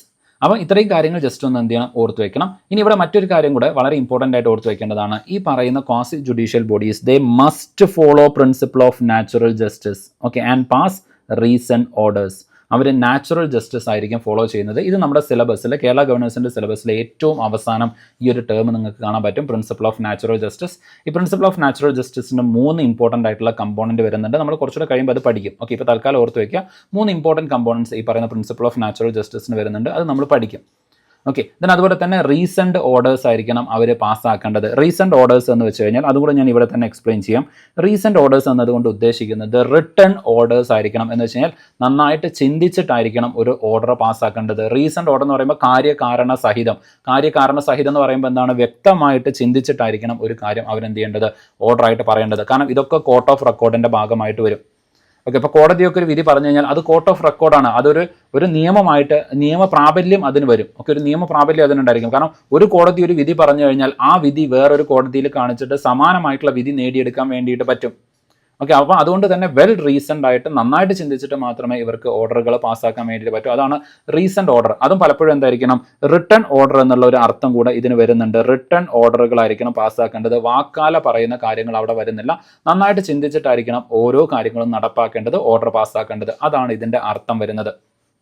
ഓക്കെ, ഇനി അതുപോലെ തന്നെ ക്വാസി ജുഡീഷ്യൽ ബോഡിയുടെ കേസിലേക്ക് നിങ്ങൾ നോക്കുകയാണെന്നുണ്ടെങ്കിൽ, ക്വാസി ജുഡീഷ്യൽ ബോഡി അവർക്ക് കൊടുത്തിരിക്കുന്ന ഒരു ഡൊമൈൻ, ഒരു ഏരിയ ഉണ്ടായിരിക്കും. ഇപ്പോൾ നിങ്ങൾ നോക്കുക, കൺസ്യൂമർ ഡിസ്പ്യൂട്ട് റെഡ്രസൽ അല്ലെങ്കിൽ കൺസ്യൂമർ അപ്പലറ്റ് ബോഡി ഉണ്ടായിരിക്കാം. ഓക്കെ, അപ്പോൾ ഈ കൺസ്യൂമറുമായിട്ട് ബന്ധപ്പെട്ട് അവരെന്തായിരിക്കും, ഈ പറയുന്ന സാധനങ്ങൾ വാങ്ങുന്നതും വിൽക്കുന്നതും കൺസ്യൂമറുമായിട്ട് അല്ലെങ്കിൽ കൺസ്യൂമറിസവുമായിട്ട് ബന്ധപ്പെട്ട കേസുകൾ മാത്രമേ അവരെടുക്കുള്ളൂ. നാഷണൽ ഗ്രീൻ ട്രൈബ്യൂണൽ, എൻവിറോൺമെൻറ്റുമായിട്ട് ബന്ധപ്പെട്ട കാര്യങ്ങൾ മാത്രമേ അവിടെ എടുക്കുള്ളൂ. ടെലികോം അപ്പലറ്റ് അതോറിറ്റി ഉണ്ടായിരിക്കും. അവരെന്താണ്, ടെലികോം സെക്ടറുമായിട്ട് ബന്ധപ്പെട്ട കേസുകൾ മാത്രമേ അവരെടുക്കുള്ളൂ. ദെൻ അഡ്മിനിസ്ട്രേറ്റീവ് ട്രൈബ്യൂണൽ വരുന്നുണ്ട്. ഭരണവുമായിട്ട് ബന്ധപ്പെട്ട ഉദ്യോഗസ്ഥന്മാരുമായിട്ട് ബന്ധപ്പെട്ട കാര്യങ്ങൾ മാത്രമേ അവരെടുക്കുള്ളൂ. പക്ഷെ കോടതി അങ്ങനെയാണോ? അല്ല. കോടതിയിൽ ഏത് കേസും എടുക്കും. സിവിൽ ആയിക്കോട്ടെ, ക്രിമിനൽ ആയിക്കോട്ടെ, അഡ്മിനിസ്ട്രേറ്റീവ് ആയിക്കോട്ടെ, ഇനി അതല്ല ഹ്യൂമൻ റൈറ്റ് വയലേഷൻ ആയിക്കോട്ടെ, ഏത് കേസും കോടതിയുടെ പരിധിയിൽ വരും. അപ്പോൾ കോടതി എന്ന് പറയുന്നത് കുറച്ചുകൂടെ ജനറൽ ആണ്. എന്നാൽ ഈ പറയുന്ന ക്വാസി ജുഡീഷ്യൽ ബോഡീസ് എന്ന് പറയുന്നത് സ്പെസിഫിക് ആണ്. അവർക്ക് കൊടുത്ത ഡൊമൈനിൽ വരുന്ന കേസുകൾ മാത്രമേ അവർക്ക് പരിഗണിക്കാൻ വേണ്ടിയിട്ട് പറ്റുള്ളൂ. ഓക്കെ, സോ ആ ഒരു ഡിഫറൻസും കൂടെ അവിടെ വരുന്നുണ്ട്. ഇനി ഇവിടെ നിങ്ങൾ നോക്കിക്കഴിഞ്ഞാൽ judicial, administrative, quasi judicial bodies തമ്മിലുള്ള വ്യത്യാസം നിങ്ങൾക്ക് മനസ്സിലാക്കാൻ വേണ്ടിയിട്ട് പറ്റും. ജുഡീഷ്യൽ ബോഡി എന്ന് പറയുമ്പോൾ ഹൈക്കോർട്ട്, ഡിസ്ട്രിക്ട് കോർട്ട്, സുപ്രീം കോടതി, മുനിസിപ്പൽ കോടതി, അതുപോലെ തന്നെ സെഷൻ കോർട്ട്, ഇതൊക്കെ ഇതിൻ്റെ ഭാഗമായിട്ട് വരുന്നതാണ്. അവിടെ എല്ലാ തരത്തിലുള്ള ഡിസ്പ്യൂട്ടുകളും അവർ പരിഗണിക്കും. അങ്ങനെ വ്യത്യാസമൊന്നുമില്ല. ക്രിമിനൽ ആയാലും ഇപ്പം ഈ പറഞ്ഞ പോലെ സെഷൻസ് കോർട്ട്, സിവിൽ കോർട്ട്, അവിടെ വ്യത്യാസമുണ്ട്. ഞാൻ പറഞ്ഞത് ഒരു ഡിസ്ട്രിക്ട് കോർട്ട് അല്ലെങ്കിൽ അതിന് മുകളിലേക്ക് ഹൈക്കോടതി, സുപ്രീം കോടതിയൊക്കെ നോക്കിക്കഴിഞ്ഞാൽ ഏത് കോടതികൾ, ആ കോടതികളിലെ എല്ലാ തരത്തിലുള്ള കേസുകളും വരും. ഓക്കെ, ദെൻ അതുപോലെ തന്നെ എന്ത് വരുന്നുണ്ട്, ഹിയറിംഗ് എന്ന് പറയുന്നത് എല്ലാ സമയത്തും അവിടെ നടക്കുന്നുണ്ടായിരിക്കും. ഓക്കെ, എല്ലാ സമയത്തും അവിടെ എന്തായിരിക്കും, നടക്കുന്നുണ്ടായിരിക്കും. ഹിയറിംഗ് എന്ന് പറയുന്നത് കോടതിയിൽ ഹിയറിംഗ് ഉണ്ടായിരിക്കും. നെക്സ്റ്റ് ഹിയറിംഗ് എന്നൊക്കെ പറഞ്ഞിട്ട് നിങ്ങൾ സിനിമയിൽ കാണാറില്ലേ, hearing is postpone to next day, അങ്ങനെയൊക്കെ ചെയ്യാറുണ്ട്. ഓക്കെ, ദെൻ അതുപോലെ തന്നെ സ്ട്രിക്റ്റ് ആയിട്ടുള്ള കോർട്ട് പ്രൊസീജിയേഴ്സ് അവിടെ വരുന്നുണ്ട്. ഓക്കെ, കോർട്ട് ലൈക്ക് ആയിട്ടുള്ള കൃത്യമായിട്ടുള്ള പ്രൊസീജിയേഴ്സ് അവിടെ എന്ത് ചെയ്യണം, അവർ ഫോളോ ചെയ്തേ പറ്റുള്ളൂ. അതായത് റൂൾസ് അവർ എന്ത് ചെയ്യണം, ഫോളോ ചെയ്യണം. കോർട്ടിന് ഒരു റൂൾ ഉണ്ടായിരിക്കും, കോടതിക്ക് ഒരു നിയമം ഉണ്ടായിരിക്കും. അത് കൃത്യമായിട്ട് ഫോളോ ചെയ്തു കഴിഞ്ഞാൽ മാത്രമേ അവിടെ ഫൈനലായിട്ടുള്ള കാര്യങ്ങൾ നടപ്പാവുകയുള്ളൂ. എന്നാൽ ക്വാസി ജുഡീഷ്യൽ എന്താണ്, പ്രിൻസിപ്പിൾ ഓഫ് നാച്ചുറൽ ജസ്റ്റിസ് ആണ് ഫോളോ ചെയ്യുന്നത്. അതുകൊണ്ട് കുറച്ചുകൂടെ എന്താണ്, ഫ്ലെക്സിബിൾ ആണ്. Okay, court like but more flexible ആണ്, കുറേ കൂടെ ഫ്ലെക്സിബിൾ ആണ് എന്നുള്ളതും കൂടെ ജസ്റ്റ് ഒന്ന് എന്ത് ചെയ്യണം, ഓർത്ത് വെക്കണം. ഓക്കെ, യെസ്, ബാക്കിയുള്ള കാര്യങ്ങൾ നിങ്ങൾ ജസ്റ്റ് ഒന്ന് നോക്കുക. ക്വാസി ജുഡീഷ്യൽ എന്താണ്, സ്പെസിഫിക് ആയിട്ടുള്ള ഡിസ്പ്യൂട്ട് മാത്രമേ എടുക്കൂ, കോടതിയെ പോലെ എല്ലാം എടുക്കുന്നില്ല. ദെൻ അഡ്മിനിസ്ട്രേറ്റീവ് എന്ന് പറയുമ്പോൾ ഇത് രണ്ടുമില്ല, ഗവൺമെന്റ് ബോഡിയായിട്ട് പ്രവർത്തിക്കുന്നു എന്നുള്ളത് മാത്രം. ഓക്കെ, ദെൻ നമ്മൾ നേരത്തെ പറഞ്ഞ കൺസെപ്റ്റിലേക്ക് വരികയാണ്, principle of natural justice. Okay, natural justice, സ്വാഭാവിക നീതി എന്നൊക്കെ നമുക്ക് വേണമെങ്കിൽ മലയാളത്തിലേക്ക് പറയാൻ വേണ്ടിയിട്ട് പറ്റും. അതായത് ഒരു വിധി പറയുന്ന സമയത്ത് ഒരു കേസിൽ ഒരാൾക്ക് പൂർണ്ണമായിട്ടുള്ള നീതി കിട്ടിയിട്ടുണ്ട് എന്ന് നമുക്ക് ഉറപ്പിക്കണമെന്നുണ്ടെങ്കിൽ താഴെ പറയുന്ന 3 കാര്യങ്ങൾ നിർബന്ധമായിട്ടും അവിടെ ഉണ്ടായിരിക്കണം. അതിൽ ആ 3 കാര്യങ്ങൾ ജസ്റ്റ് ഒന്ന് ഓർത്ത് വയ്ക്കുക. ഇത് അങ്ങനെ തന്നെ ചോദിക്കാം. Which among the following are the part of the principle of natural justice എന്നുള്ള രൂപത്തിലേക്ക് ചോദ്യം വരും. Okay, which among the following are part of the principle of natural justice. ഏതൊക്കെയാണ്? ഓഡി അൾട്രം പാർട്ടം വരുന്നുണ്ട്, അതുപോലെ തന്നെ നെമോ ജുഡെക്സ് ഇൻ കോസ സ്വാ വരുന്നുണ്ട്. ഓക്കെ, ദെൻ അതുപോലെ തന്നെ റീസെൻറ്റ് ഓർഡേഴ്സ് വരുന്നുണ്ട്. ഇതിൽ റീസെൻറ്റ് ഓർഡേഴ്സ് ഞാൻ ഓൾറെഡി ഇപ്പം നിങ്ങൾക്ക് പറഞ്ഞു തന്നു. എന്താണ് റീസെൻറ്റ് ഓർഡേഴ്സ് എന്ന് പറയുന്നത്? ബാക്കി 2 കാര്യങ്ങൾ ഞാൻ ജസ്റ്റ് ഒന്ന് എന്ത് ചെയ്യാം, പറയാം. ആദ്യത്തേതാണ് ഓഡി അൾട്രം പാർട്ടം എന്ന് പറയുന്നത്. എന്ന് വെച്ച് കഴിഞ്ഞാൽ എതിർ കക്ഷിയുടെ വാദം കൂടെ കേൾക്കണം. അതായത് ഒരാളുടെ വാദം മാത്രം കേട്ടുകൊണ്ട്, ഒരാൾക്ക് പറയാനുള്ളത് മാത്രം കേട്ടുകൊണ്ട് വിധി പറയാൻ വേണ്ടിയിട്ട് പറ്റില്ല. ഓക്കെ, മറ്റേ ആളെയും കൂടെ എന്ത് ചെയ്യണം, പരിഗണിച്ചേ പറ്റുള്ളൂ. അയാൾക്ക് എന്താണ് പറയാനുള്ളത് അതും കൂടെ കേട്ടിട്ട്, അതായത് വാദിഭാഗവും പ്രതിഭാഗത്തിനും എന്താണ് പറയാനുള്ളത് അത് കേട്ടതിന് ശേഷം മാത്രമേ വിധി പറയാൻ വേണ്ടിയിട്ട് പറ്റുള്ളൂ. ഇപ്പം നിങ്ങൾക്കറിയാം, ഇപ്പം മുംബൈ ബ്ലാസ്റ്റിൽ പിടിക്കപ്പെട്ട, റെഡ് ഹാൻഡഡ് ആയിട്ട് പിടിക്കപ്പെട്ട തീവ്രവാദിയാണ് അജ്മൽ കസബ്. പക്ഷേ ആ അജ്മൽ കസബിന് വേണ്ടിയിട്ട് പോലും വക്കീലിനെ വെക്കാൻ വേണ്ടിയിട്ട് നമ്മുടെ കോടതി ശ്രമിച്ചിട്ടുണ്ട്. എന്നിട്ട് എന്ത് ചെയ്തിട്ടുണ്ട്, അജ്മൽ കസബിൻ്റെ വാദം കൂടെ കേൾക്കാൻ വേണ്ടിയിട്ട് ശ്രമിച്ചിട്ടുണ്ട്. കാരണം അങ്ങനെ കേൾക്കണം. കാരണം ഈ പറയുന്ന നാച്ചുറൽ ജസ്റ്റിസിൽ അത് പറയുന്നുണ്ട്, ഈ പറയുന്ന 2 ഭാഗവും നമ്മൾ കേൾക്കണം എന്ന് പറയുന്നുണ്ട്. ഓക്കെ, വാദിഭാഗവും പ്രതിഭാഗവും 2 വക്കീലും ഹാജരായിട്ട് അവരുടേതായിട്ടുള്ള വിധികൾ, അവരുടേതായിട്ടുള്ള കാര്യങ്ങൾ മുന്നോട്ടേക്ക് വയ്ക്കും, വാദങ്ങൾ മുന്നോട്ടേക്ക് വയ്ക്കും. 2ഉം കൂടെ കേട്ടിട്ടായിരിക്കും കോടതി വിധി പറയുന്നത്. So here the other side, 2 സൈഡും കേൾക്കുക എന്നതാണ് ഓഡി അൾട്രം പാർട്ടം എന്നതുകൊണ്ട് ഉദ്ദേശിക്കുന്നത്. അടുത്തതാണ് നെമോ ജുഡെക്സ് ഇൻ കോസ സ്വേ എന്ന് പറയുന്നത്. നെമോ ജുഡെക്സ് ഇൻ കോസ സ്വേ എന്ന് പറയുന്നത് എന്ന് വെച്ച് കഴിഞ്ഞാൽ, ഇപ്പോൾ സേ ഫോർ എക്സാമ്പിൾ ഞാനൊരു കേസിൽ ഇൻവോൾവ് ആയി എന്ന് വിചാരിക്കുക, എന്നിട്ട് ഞാൻ തന്നെ അതിൻ്റെ വിധി പറയാണ്. ഓക്കെ, അപ്പോൾ സ്വാഭാവികമായിട്ടും എന്തായിരിക്കും, എനിക്ക് ശിക്ഷ വിധിക്കില്ല. ഓക്കെ, ഞാനൊരു കേസ് ചെയ്തു, ഞാനൊരു കുറ്റം ചെയ്തു, അതിൽ ഞാൻ തന്നെയാണ് എന്ത് ചെയ്യുന്നത്, പ്രതി എന്ന് പറയുന്നത്. എന്നിട്ട് ഞാൻ തന്നെ ജഡ്ജായിട്ട് ഞാൻ തന്നെ എനിക്കെതിരെ വിധി പറയാ എന്ന് പറഞ്ഞു കഴിഞ്ഞാൽ അവിടെ ഒരിക്കലും നീതി കിട്ടില്ല. എന്ന് വെച്ചാൽ കുറ്റം ചെയ്ത ആൾ തന്നെ വിധി പറയുന്ന സംവിധാനം പാടില്ല. ഓക്കെ, എന്ന് വെച്ച് കഴിഞ്ഞാൽ no one should be a judge in his own case. അയാൾ തന്നെ അയാളുടെ കേസിൽ ജഡ്ജായിട്ട് വെക്കാൻ വേണ്ടിയിട്ട് പാടില്ല, ജഡ്ജായിട്ട് വരാൻ വേണ്ടിയിട്ട് പാടില്ല. അപ്പോൾ ഇൻഡിപെൻഡൻ്റ് ആയിട്ടുള്ള ജഡ്ജ് എന്തായിരിക്കണം, അവിടെ ഉണ്ടായിരിക്കണം എന്ന് പറയുന്നതാണ് നെമോ ജുഡെക്സ് ഇൻ കോസ സ്വേ എന്ന് പറയുന്നത്. നിങ്ങളുടെ സ്വന്തം കേസിൽ നിങ്ങൾ വരാൻ പാടില്ല, അങ്ങനെ ഓർത്ത് വയ്ക്കുക. നെമോ ജുഡെക്സ് ഇൻ കോസ സ്വേ, നിങ്ങളുടെ സ്വന്തം കേസിൽ നിങ്ങൾ എന്ത് ചെയ്യാൻ വരാൻ പാടില്ല. ഇവിടെ കോസ, അതുപോലെ തന്നെ ഇവിടെ നിങ്ങൾക്ക് കാണാം ഓൺ കോസ്. ഓക്കെ, അങ്ങനെ കണക്ട് ചെയ്ത് ഓർത്ത് വയ്ക്കുക. ഓരോ പ്രിൻസിപ്പിളും എന്താണ് എന്നുള്ളത് ഓർക്കാൻ വേണ്ടിയിട്ട്. ഓക്കെ, ഇനി ഓഡിയോ എന്ന് പറയുന്ന സമയത്ത് എന്താണ്? ഹിയർ, നമ്മൾ കേൾക്കുന്നതാണ്. ഓഡിയോ എന്ന് പറയുന്ന സമയത്ത് കേൾക്കുന്നതാണ്. അപ്പോൾ ഓഡി, ഹിയർ, കേൾക്കുന്നു. ഓക്കെ, അപ്പോൾ അതർ സൈഡും കൂടെ കേട്ടതിന് ശേഷം മാത്രമേ നിങ്ങൾ വിധി പറയാൻ വേണ്ടിയിട്ട് പറ്റുള്ളൂ. ദെൻ റീസൺ ഓർഡർ നമ്മൾ ഓൾറെഡി പറഞ്ഞതാണ്. അത് പ്രത്യേകിച്ച് നിങ്ങൾക്ക് ഒരു കോഡിൻ്റെ ആവശ്യമൊന്നുമില്ല, അല്ലാതെ തന്നെ നിങ്ങൾക്ക് പഠിച്ചു വയ്ക്കാം. ഒരു റീസൺ ആയിരിക്കണം, റീസണബിൾ ആയിട്ടായിരിക്കണം ഓർഡർ വരേണ്ടത്. നന്നായിട്ട് ചിന്തിച്ചിട്ടായിരിക്കണം എന്ത് ചെയ്യേണ്ടത്, ഒരു വിധി പറയേണ്ടത് എന്നതാണ് ഈ റീസൺഡ് ഓർഡർ എന്നതുകൊണ്ട് ഉദ്ദേശിക്കുന്നത്. അതുകൊണ്ട് ജസ്റ്റ് ഒന്ന് എന്ത് ചെയ്യുക, ഓർത്ത് വയ്ക്കാം. ഇനി നമ്മൾ നോക്കാൻ വേണ്ടിയിട്ട് പോകുന്നത് നമ്മുടെ കേരളത്തിലുള്ള മേജർ ആയിട്ട് വരുന്ന ക്വാസി ജുഡീഷ്യൽ ബോഡീസ് ഏതൊക്കെയാണെന്നുള്ളതാണ്. ഇതിൽ പലതും നിങ്ങൾ കോൺസ്റ്റിറ്റ്യൂഷനിലും സിവിക്സിലും ഒക്കെ പഠിച്ചതാണ്. അതുകൊണ്ട് ചില ഭാഗങ്ങളൊക്കെ ഞാൻ കുറച്ചൊന്ന് ഫാസ്റ്റ് ആയിട്ടായിരിക്കും പോകുന്നത്. ഒന്നാമത് നമുക്ക് സിലബസ് ടൈമിൽ കംപ്ലീറ്റ് ചെയ്യണമല്ലോ, അതുകൊണ്ട്. അപ്പോൾ അതിൻ്റെ ബാക്കി ഡീറ്റെയിൽസ് നിങ്ങൾ എന്ത് ചെയ്യുക, നിങ്ങളുടെ മുൻ നോട്ടുകളിലുണ്ടെങ്കിൽ അവിടെ നോക്കി വെക്കുക. ഞാൻ അഡീഷണൽ ആയിട്ട് പറയുന്ന പോയിന്റ് ഉണ്ടെങ്കിൽ അതും ഒന്ന് നോട്ടിൽ രേഖപ്പെടുത്തി വെക്കാൻ വേണ്ടിയിട്ട് ശ്രമിക്കാം. ഓക്കെ, അപ്പോൾ നമ്മൾ നോക്കാൻ വേണ്ടിയിട്ട് പോകുന്നതാണ് quasi judicial bodies. Okay, quasi judicial ബോഡീസിൽ ഏറ്റവും ആദ്യം വരുന്നതാണ് കേരള അഡ്മിനിസ്ട്രേറ്റീവ് ട്രൈബ്യൂണൽ എന്ന് പറയുന്നത്. ഓക്കെ, കേരള അഡ്മിനിസ്ട്രേറ്റീവ് ട്രൈബ്യൂണൽ എന്ന് പറയുന്നത്. അപ്പോൾ ഈ അഡ്മിനിസ്ട്രേറ്റീവ് ട്രൈബ്യൂണലുമായിട്ട് ബന്ധപ്പെട്ട് ഞാൻ ആദ്യം രണ്ട് കാര്യങ്ങൾ പറയാം. അപ്പോൾ നിങ്ങൾക്ക് അറിയാവുന്ന ഒരു കാര്യമാണ്, ഒന്ന് 42nd കോൺസ്റ്റിറ്റ്യൂഷണൽ അമെൻമെൻറ്റ് ആക്ട് 1976 വരുന്നുണ്ട്. ഓക്കെ, ഇന്ദിരാഗാന്ധിയുടെ കാലഘട്ടത്തിൽ ഒരു മിനി കോൺസ്റ്റിറ്റ്യൂഷണൽ അമെൻമെൻറ്റ് വരുന്നുണ്ട്. 42nd കോൺസ്റ്റിറ്റ്യൂഷണൽ അമെൻമെൻറ്റ് ആക്ട് വരുന്നുണ്ട്. ഇത് പ്രകാരം കൊണ്ടുവന്നിട്ടുള്ള ഒരു ഭേദഗതിയാണ്. ഓക്കെ, ഇത് പ്രകാരം നമ്മുടെ ഭരണഘടനയിൽ കൊണ്ടുവന്നിട്ടുള്ള ഭേദഗതിയാണ് ഈ പറയുന്ന അഡ്മിനിസ്ട്രേറ്റീവ് ട്രൈബ്യൂണലിൻ്റെ എസ്റ്റാബ്ലിഷ്മെൻറ്റിലേക്ക് നയിക്കുന്നത്. ഓക്കെ, അങ്ങനെ രണ്ട് ട്രൈബ്യൂണൽസ് വരുന്നുണ്ട്. 323A അതുപോലെ തന്നെ 323B വരുന്നുണ്ട്. ഈ 323A പ്രകാരമാണ് അഡ്മിനിസ്ട്രേറ്റീവ് ട്രൈബ്യൂണൽസ് എസ്റ്റാബ്ലിഷ് ആകുന്നത്. ഓർത്ത് വയ്ക്കണേ, അഡ്മിനിസ്ട്രേറ്റീവ് ട്രൈബ്യൂണൽ സ്ഥാപിതമാകുന്നത് ഏത് ഭരണഘടന ആർട്ടിക്കിളിന് കീഴിലാണ്, അനുച്ഛേദത്തിന് കീഴിലാണ് എന്ന് ചോദിക്കാൻ സാധ്യതയുണ്ട്. ആർട്ടിക്കിൾ 323A അതിൻ്റെ കീഴിലാണ് അഡ്മിനിസ്ട്രേറ്റീവ് ട്രൈബ്യൂണൽ സ്ഥാപിതമാകുന്നത്. ദെൻ ആർട്ടിക്കിൾ 323B നിങ്ങൾ പരിഗണിക്കണം. ആർട്ടിക്കിൾ 323B പ്രകാരം അതർ ട്രൈബ്യൂണൽസ്, ബാക്കി എല്ലാ ട്രൈബ്യൂണലുകളും സ്ഥാപിതമാകുന്നത് ആർട്ടിക്കിൾ 323B പ്രകാരമാണ്. അതിന് എക്സാമ്പിളാണ് നമ്മുടെ national green tribunal, consumer redressal അല്ലെ കൺസ്യൂമർ കമ്മീഷൻ, ഇതൊക്കെ ഇതിൻ്റെ ഭാഗമായിട്ട് വരുന്നവരാണ്. അപ്പോൾ ബാക്കിയുള്ള എല്ലാ കമ്മീഷൻസും സ്ഥാപിതമാകുന്നത് ആർട്ടിക്കിൾ 323B പ്രകാരമാണ്. നമ്മുടെ അഡ്മിനിസ്ട്രേറ്റീവ് ട്രൈബ്യൂണൽ മാത്രം സ്ഥാപിതമാകുന്നത് ആർട്ടിക്കിൾ 323A പ്രകാരമാണ്. ഇനി മറ്റൊരു കാര്യം കൂടി ഇവിടെ ശ്രദ്ധിക്കേണ്ടത് എന്താണെന്ന് വെച്ച് കഴിഞ്ഞാൽ, ഇവിടെ പാർലമെൻറ്റിന് മാത്രമേ അഡ്മിനിസ്ട്രേറ്റീവ് ട്രൈബ്യൂണൽ എസ്റ്റാബ്ലിഷ് ചെയ്യാനുള്ള അധികാരം ഉള്ളൂ. ആർട്ടിക്കിൾ 323 പ്രകാരം ട്രൈബ്യൂണൽസ് എസ്റ്റാബ്ലിഷ് ചെയ്യാൻ, അതിന് വേണ്ടിയിട്ട് നിയമം പാസ്സാക്കാൻ ഇന്ത്യയിൽ ഒരു ബോഡിക്ക് മാത്രമേ അധികാരമുള്ളൂ. അതാണ് പാർലമെൻറ്റ് എന്ന് പറയുന്നത്. പാർലമെൻറ്റിന് മാത്രമേ അവിടെ നിയമം പാസ്സാക്കാൻ വേണ്ടിയിട്ടുള്ള അധികാരമുള്ളൂ. എന്നാൽ 323B പ്രകാരം നിങ്ങൾ നോക്കിക്കഴിഞ്ഞാൽ പാർലമെൻറ്റ് പ്ലസ് സ്റ്റേറ്റ് ലെജിസ്ലേച്ചർ രണ്ട് പേർക്കും അധികാരമുണ്ട്. ഓക്കെ, 323B പ്രകാരം പാർലമെൻറ്റിനും സ്റ്റേറ്റ് ലെജിസ്ലേച്ചറിനും അവിടെ നിയമം പാസ്സാക്കാൻ വേണ്ടിയിട്ട് പറ്റും. 323B പ്രകാരം പാർലമെൻറ്റിനും സ്റ്റേറ്റ് ലെജിസ്ലേച്ചറിനും അവിടെ നിയമം പാസ്സാക്കാൻ വേണ്ടിയിട്ട് സാധിക്കും. ഓക്കെ, സോ ആ കാര്യം കൂടെ ജസ്റ്റ് ഒന്ന് എന്ത് ചെയ്യുക, ഓർത്ത് വയ്ക്കുക. അഡ്മിനിസ്ട്രേറ്റീവ് ട്രൈബ്യൂണൽ ഒരു സംസ്ഥാനത്ത് എസ്റ്റാബ്ലിഷ് ചെയ്യണമെന്നുണ്ടെങ്കിൽ പാർലമെൻറ്റ് തന്നെ വിചാരിക്കണം. അതല്ല ബാക്കി ട്രൈബ്യൂണൽസ് ഒക്കെ ആണെങ്കിൽ അത് ഒരു സംസ്ഥാനത്ത് എസ്റ്റാബ്ലിഷ് ചെയ്യണമെങ്കിൽ സംസ്ഥാന ഗവൺമെൻറ്റിന് തീരുമാനിക്കാം. സെൻട്രൽ ലെവൽ എസ്റ്റാബ്ലിഷ് ചെയ്യണമെങ്കിൽ പാർലമെൻറ്റിന് തീരുമാനിക്കാം. രണ്ട് പേർക്കും അവിടെ നിയമനിർമ്മാണം നടത്താനുള്ള അധികാരം വരുന്നുണ്ട്. അപ്പോൾ under article 323B both parliament and state legislature can enact or make law. എന്നാൽ under article 323A only parliament can make law. അവിടെ ഓൺലി എക്സ്ട്രീം ആയിട്ട് നിങ്ങൾക്ക് ഫീൽ ചെയ്യാം, പക്ഷേ ആ സ്റ്റേറ്റ്മെന്റ് ശരിയാണ്. Only parliament can make law under article 323A. 323A കീഴിൽ പാർലമെന്റിന് മാത്രമേ നിയമം ഉണ്ടാക്കാൻ പറ്റുള്ളൂ. Only parliament can. Okay, so ആ കാര്യം പ്രത്യേകം ഓർത്ത് വയ്ക്കണം. അവിടെ ഓൺലി ഒന്നും നിങ്ങൾ എന്ത് ചെയ്യരുത്, എക്സ്ട്രീം എന്ന് പറഞ്ഞിട്ട് എലിമിനേറ്റ് ചെയ്യാൻ വേണ്ടിയിട്ട് നിൽക്കരുത്. എവിടെ എലിമിനേഷൻ ഉപയോഗിക്കാൻ പാടില്ല എന്നുള്ളതും കൃത്യമായിട്ട് നമുക്ക് ധാരണ ഉണ്ടായിരിക്കണം. ഇവിടെ കൊണ്ടുപോയിട്ട് എലിമിനേഷൻ വെക്കാൻ പാടില്ല. ആ സ്റ്റേറ്റ്മെന്റ് ശരിയാണ്. Only parliament can.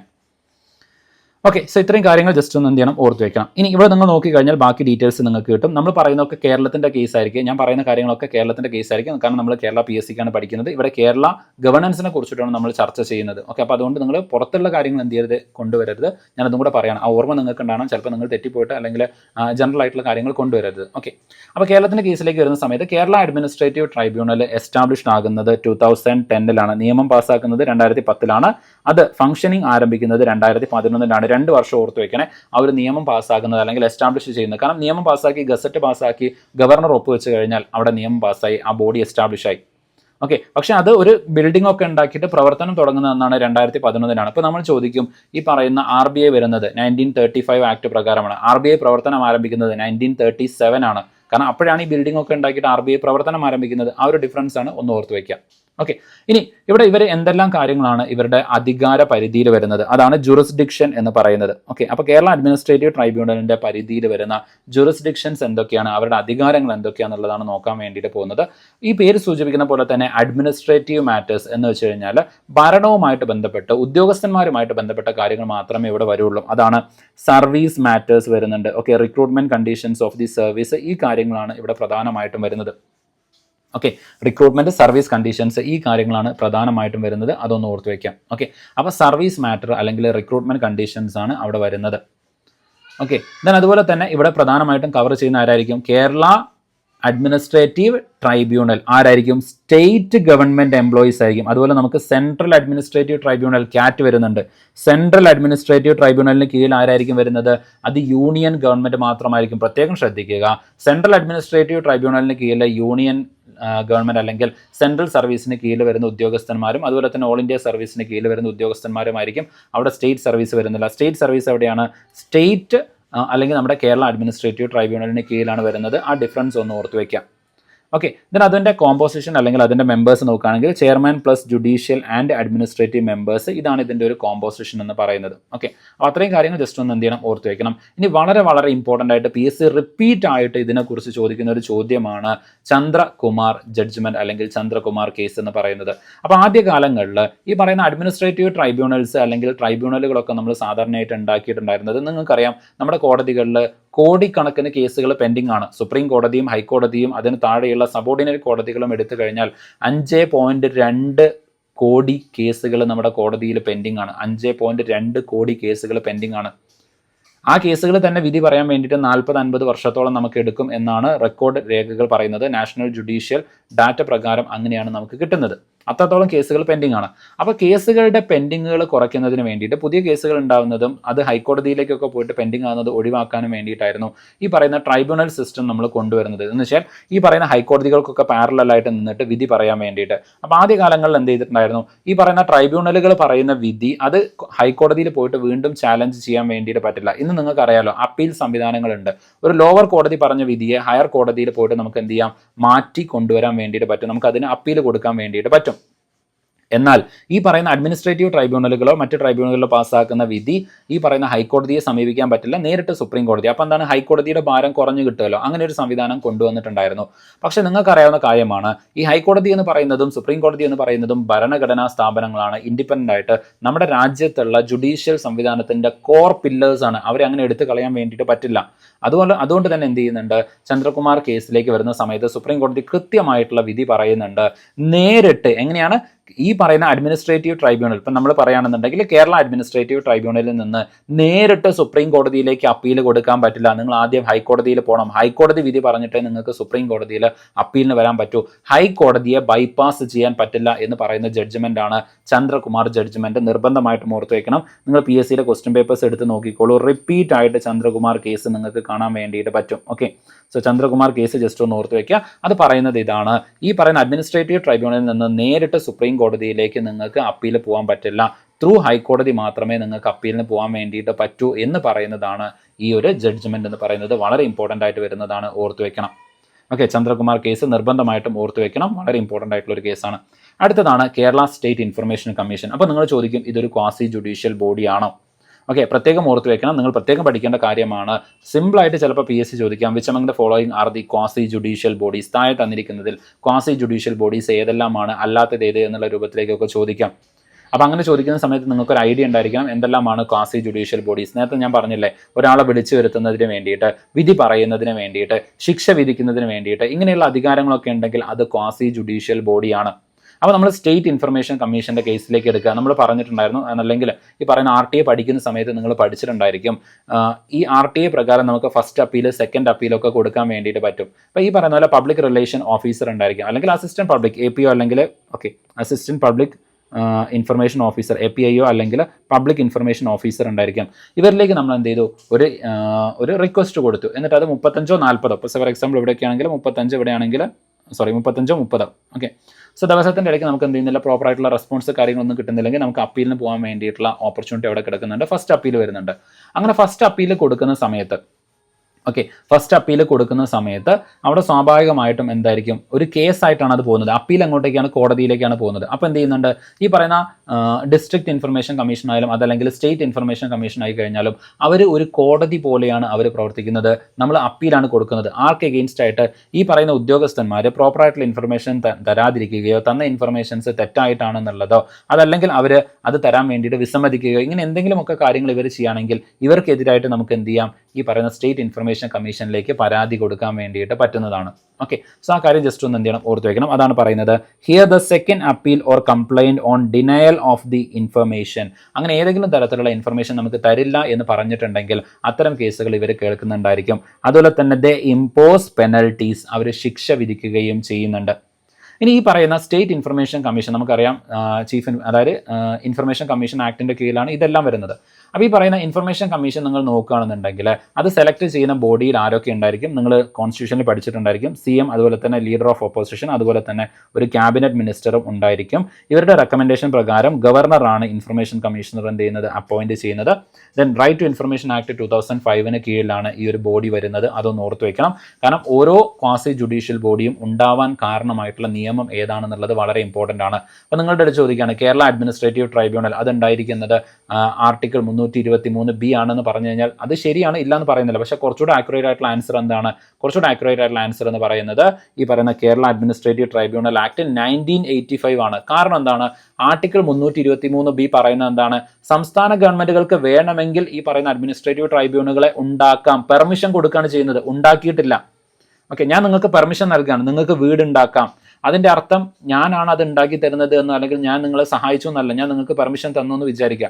നിങ്ങളാണ് വീടുണ്ടാക്കുന്നത്. അപ്പം എന്താണ്, നിങ്ങൾ എന്നാണോ, അല്ലെങ്കിൽ ഞാനിപ്പം ഇന്ന് പറയാണ്, ഞാൻ ജൂൺ 19 ഞാൻ നിങ്ങളുടെ അടുത്ത് പറയാണ് നിങ്ങൾക്ക് വീടുണ്ടാക്കാം. അതിൻ്റെ അർത്ഥം ഇന്ന് മുതൽ നിങ്ങൾ വീടുണ്ടാക്കുന്നു അല്ലെങ്കിൽ വീടുണ്ടാക്കാൻ ആരംഭിക്കുന്നത് ഇന്നാണെന്നല്ല. നിങ്ങളൊരു 3 വർഷം കൂടെ ഒക്കെ കഴിഞ്ഞിട്ട്, ഇപ്പോൾ ഫോർ എക്സാമ്പിൾ 2030 നിങ്ങൾക്ക് ഒരു സർക്കാർ ജോലിയൊക്കെ കിട്ടിയിട്ട് അന്നാണ് നിങ്ങൾ വീടുണ്ടാക്കുന്നത് എന്നുണ്ടെങ്കിൽ അപ്പോൾ നിങ്ങൾക്ക് പറയാം നിങ്ങൾ വീടുണ്ടാക്കുന്നത് എന്നാണ്, അന്നാണ്. ഓക്കെ, ഏത് വർഷമാണ്, 2030. അപ്പോൾ നിങ്ങൾ ചോദിക്കും എൻ്റെ പെർമിഷൻ കിട്ടിയിട്ട് വേണം വീടുണ്ടാക്കാൻ. ഞാൻ നിങ്ങൾക്ക് കാര്യം മനസ്സിലാവാൻ വേണ്ടിയിട്ട് പറഞ്ഞതാണ്. ഓക്കെ, ജസ്റ്റ് അപ്പോൾ അങ്ങനെ ഒരു പെർമിഷൻ വേണമെന്ന് വിചാരിക്കുക, അങ്ങനെ പറഞ്ഞതാണ്. അപ്പോൾ 323B അല്ലെങ്കിൽ A എന്ന് പറയുന്നത്, ഓക്കെ 323A എന്ന് പറയുന്നത് പെർമിഷൻ നൽകുകയാണ്. ഏതിൻ്റെ കീഴിലാണ് ഉണ്ടായത് അഡ്മിനിസ്ട്രേറ്റീവ് ട്രൈബ്യൂണൽ ആക്ട് 1985 കീഴിലാണ്. അത് ജസ്റ്റ് ഒന്ന് എന്ത് ചെയ്യണം, ഓർത്ത് വെക്കണം.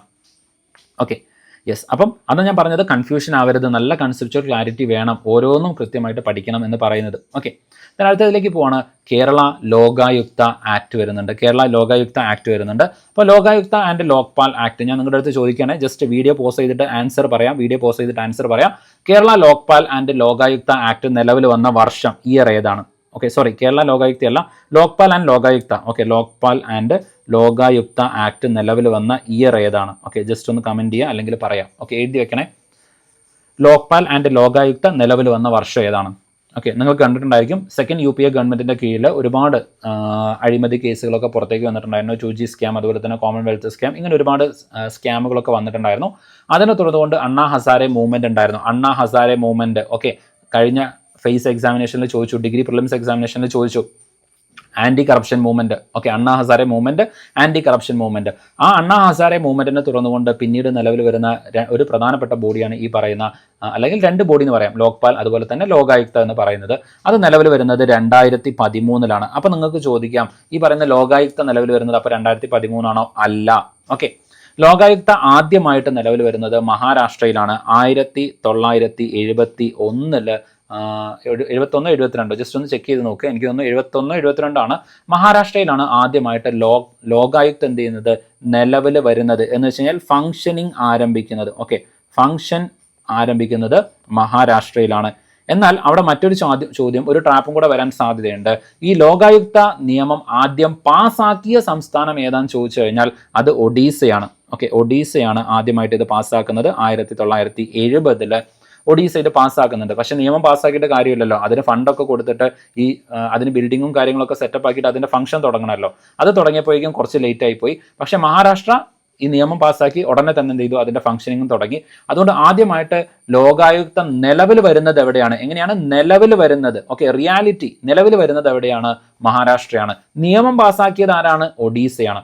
ഓക്കെ, ആ ഡിഫറൻസ് അവിടെ ഒന്ന് ഓർത്ത് വെക്കണം. ഇനി കേരളത്തിന്റെ കേസിലേക്ക് വരുന്ന സമയത്തോ 1999 തന്നെ നമ്മൾ എന്ത് ചെയ്തിട്ടുണ്ട്, കേരള ലോകായുക്ത ആക്ട് നമ്മൾ പാസ്സാക്കിയിട്ടുണ്ട്. ഇനി അടുത്ത കൺഫ്യൂസിംഗ് ആയിട്ടുള്ള ചോദ്യം എന്താണ്, ലോക്പാൽ ലോകായുക്ത ആക്ട് നിലവിൽ വരുന്ന വർഷം ഏതാണ്? അത് 2013 ഇപ്പോൾ ഒരുപാട് കാര്യങ്ങൾ നിങ്ങൾ പഠിച്ചു. ഓക്കെ, കഴിഞ്ഞ ഡിഗ്രി പ്രിലിംസിനടക്കം ചോദിച്ച കുറേ കൺസെപ്റ്റുകൾ ഇപ്പം എന്ത് ചെയ്തു, ഇവിടെ നിങ്ങൾ ഒരുമിച്ച് പഠിച്ചു പോയി, അതൊന്ന് ഓർത്ത് വയ്ക്കാം.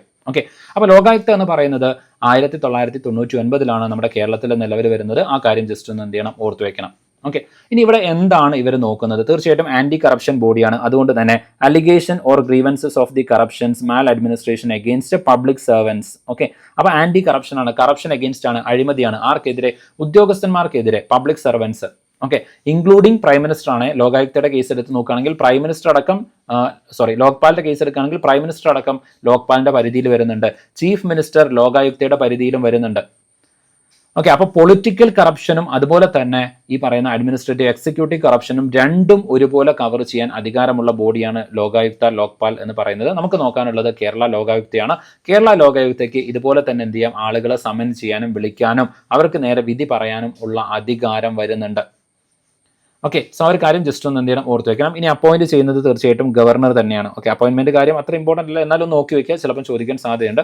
അപ്പോൾ ഗവർണറാണ്. Okay, with consultation with the chief justice of the high court and the leader of opposition, അതുപോലെ തന്നെ ചീഫ് മിനിസ്റ്റർ.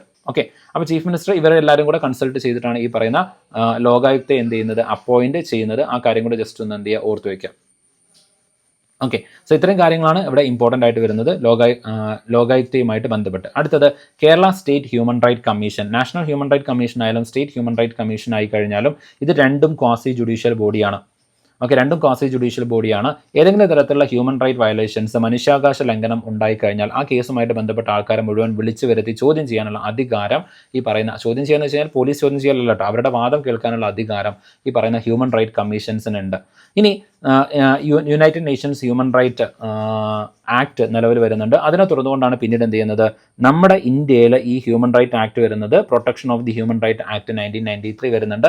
അത് പ്രകാരമാണ് നാഷണൽ ഹ്യൂമൻ റൈറ്റ് കമ്മീഷനും അതുപോലെ തന്നെ സ്റ്റേറ്റ് ഹ്യൂമൻ റൈറ്റ് കമ്മീഷനും ഒരേപോലെ സ്ഥാപിതമാകുന്നത്. അത് ജസ്റ്റ് ഒന്ന് എന്ത് ചെയ്യണം, ഓർത്ത് വെക്കണം.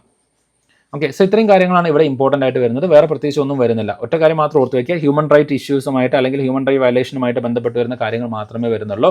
ഇനി അതുപോലെ തന്നെ ഹ്യൂമൻ റൈറ്റ് കമ്മീഷൻ ആയിക്കോട്ടെ, നാഷണൽ ഹ്യൂമൻ റൈറ്റ് കമ്മീഷൻ ആയിക്കോട്ടെ, സ്റ്റേറ്റ് ആയിക്കോട്ടെ, നാഷണൽ ആയിക്കോട്ടെ, ഇവരുടെ റെക്കമെൻഡേഷൻ എന്ന് പറയുന്നത് അത് ബൈൻഡിങ് അല്ല, അത് ജസ്റ്റ് എന്താണ്, റെക്കമെൻഡേറ്ററി പവേഴ്സ് മാത്രമേ വരുന്നുള്ളൂ. നേരത്തെ ഞാൻ പറഞ്ഞിട്ടുണ്ടായിരുന്നു, ക്വാസി ജുഡീഷ്യൽ ബോഡീസ് ഗവൺമെന്റിന് കൊടുക്കുന്നത് മിക്കവാറും റെക്കമെൻഡേറ്ററി ആയിരിക്കും, ബൈൻഡിങ് ആയിട്ട് വരുന്നില്ല. കോടതി പറയുന്നത് എന്തായിരിക്കും, ബൈൻഡിങ് ആയിരിക്കും. കോടതി ഒരു കാര്യം പറഞ്ഞാൽ ഗവൺമെന്റ് അത് ചെയ്തേ പറ്റുള്ളൂ. ഓക്കെ, യെസ്, അപ്പോൾ ആ കാര്യം ജസ്റ്റ് ഒന്ന് ഓർത്ത് വയ്ക്കുക. അടുത്തത് കൺസ്യൂമർ ഡിസ്പ്യൂട്ട് റിഡ്രസൽ കമ്മീഷൻ വരുന്നുണ്ട്. ഇതും ഒരു ക്വാസി ജുഡീഷ്യൽ ബോഡിയാണ്.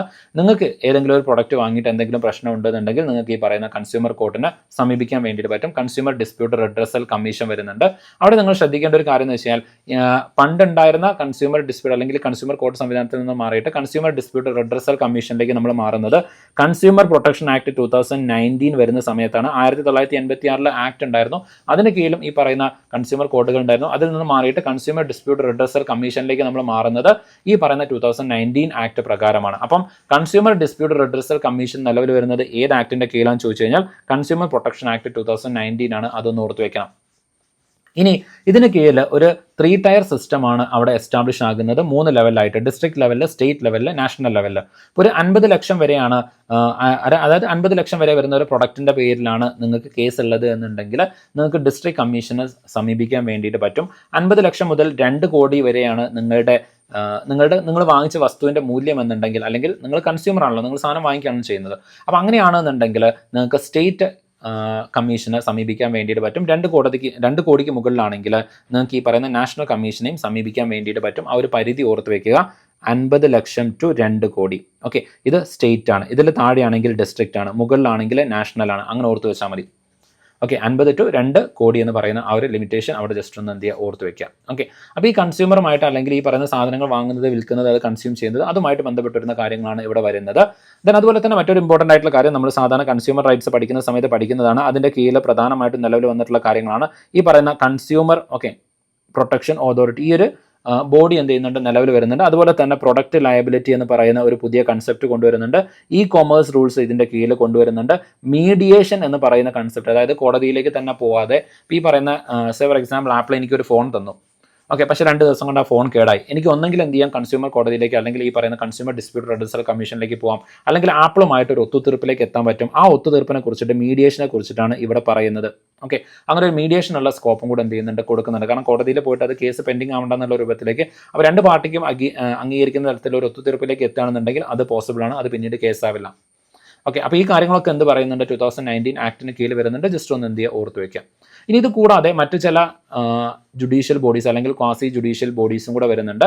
അവരുടേത് ഞാൻ ജസ്റ്റ് ഒരു ലിസ്റ്റ് ആയിട്ട് കൊടുത്തിട്ടുണ്ട്, ജസ്റ്റ് ഒന്ന് വായിച്ച് നോക്കുക. ഒന്ന്, കേരള സ്റ്റേറ്റ് ഇലക്ഷൻ കമ്മീഷൻ. നമ്മുടെ പഞ്ചായത്ത് തലത്തിലോ അല്ലെങ്കിൽ പ്രധാനമായിട്ടും പഞ്ചായത്ത് തലത്തിൽ വരുന്ന ഇലക്ഷൻസ് അല്ലെങ്കിൽ മുനിസിപ്പാലിറ്റി ഇലക്ഷൻസോ ഉണ്ടെങ്കിൽ അതുമായിട്ട് ബന്ധപ്പെട്ട് വരുന്ന ഏതെങ്കിലും കേസുകൾ ഉണ്ടെങ്കിൽ, അതുമായിട്ട് ബന്ധപ്പെട്ട് വരുന്ന എന്തെങ്കിലും ഡിസ്പ്യൂട്ട്സ് ഉണ്ടെങ്കിൽ അത് കേൾക്കുന്നത് കേരള സ്റ്റേറ്റ് ഇലക്ഷൻ കമ്മീഷൻ ആയിരിക്കും. അതുമായിട്ട് ബന്ധപ്പെട്ട കേസുകൾ കേട്ട് അതിൽ വിധി പറയുന്നത് കേരള സ്റ്റേറ്റ് ഇലക്ഷൻ കമ്മീഷൻ ആയിരിക്കും. അത് ജസ്റ്റ് ഒന്ന് എന്ത് ചെയ്യുക, ഓർത്ത് വയ്ക്കുക.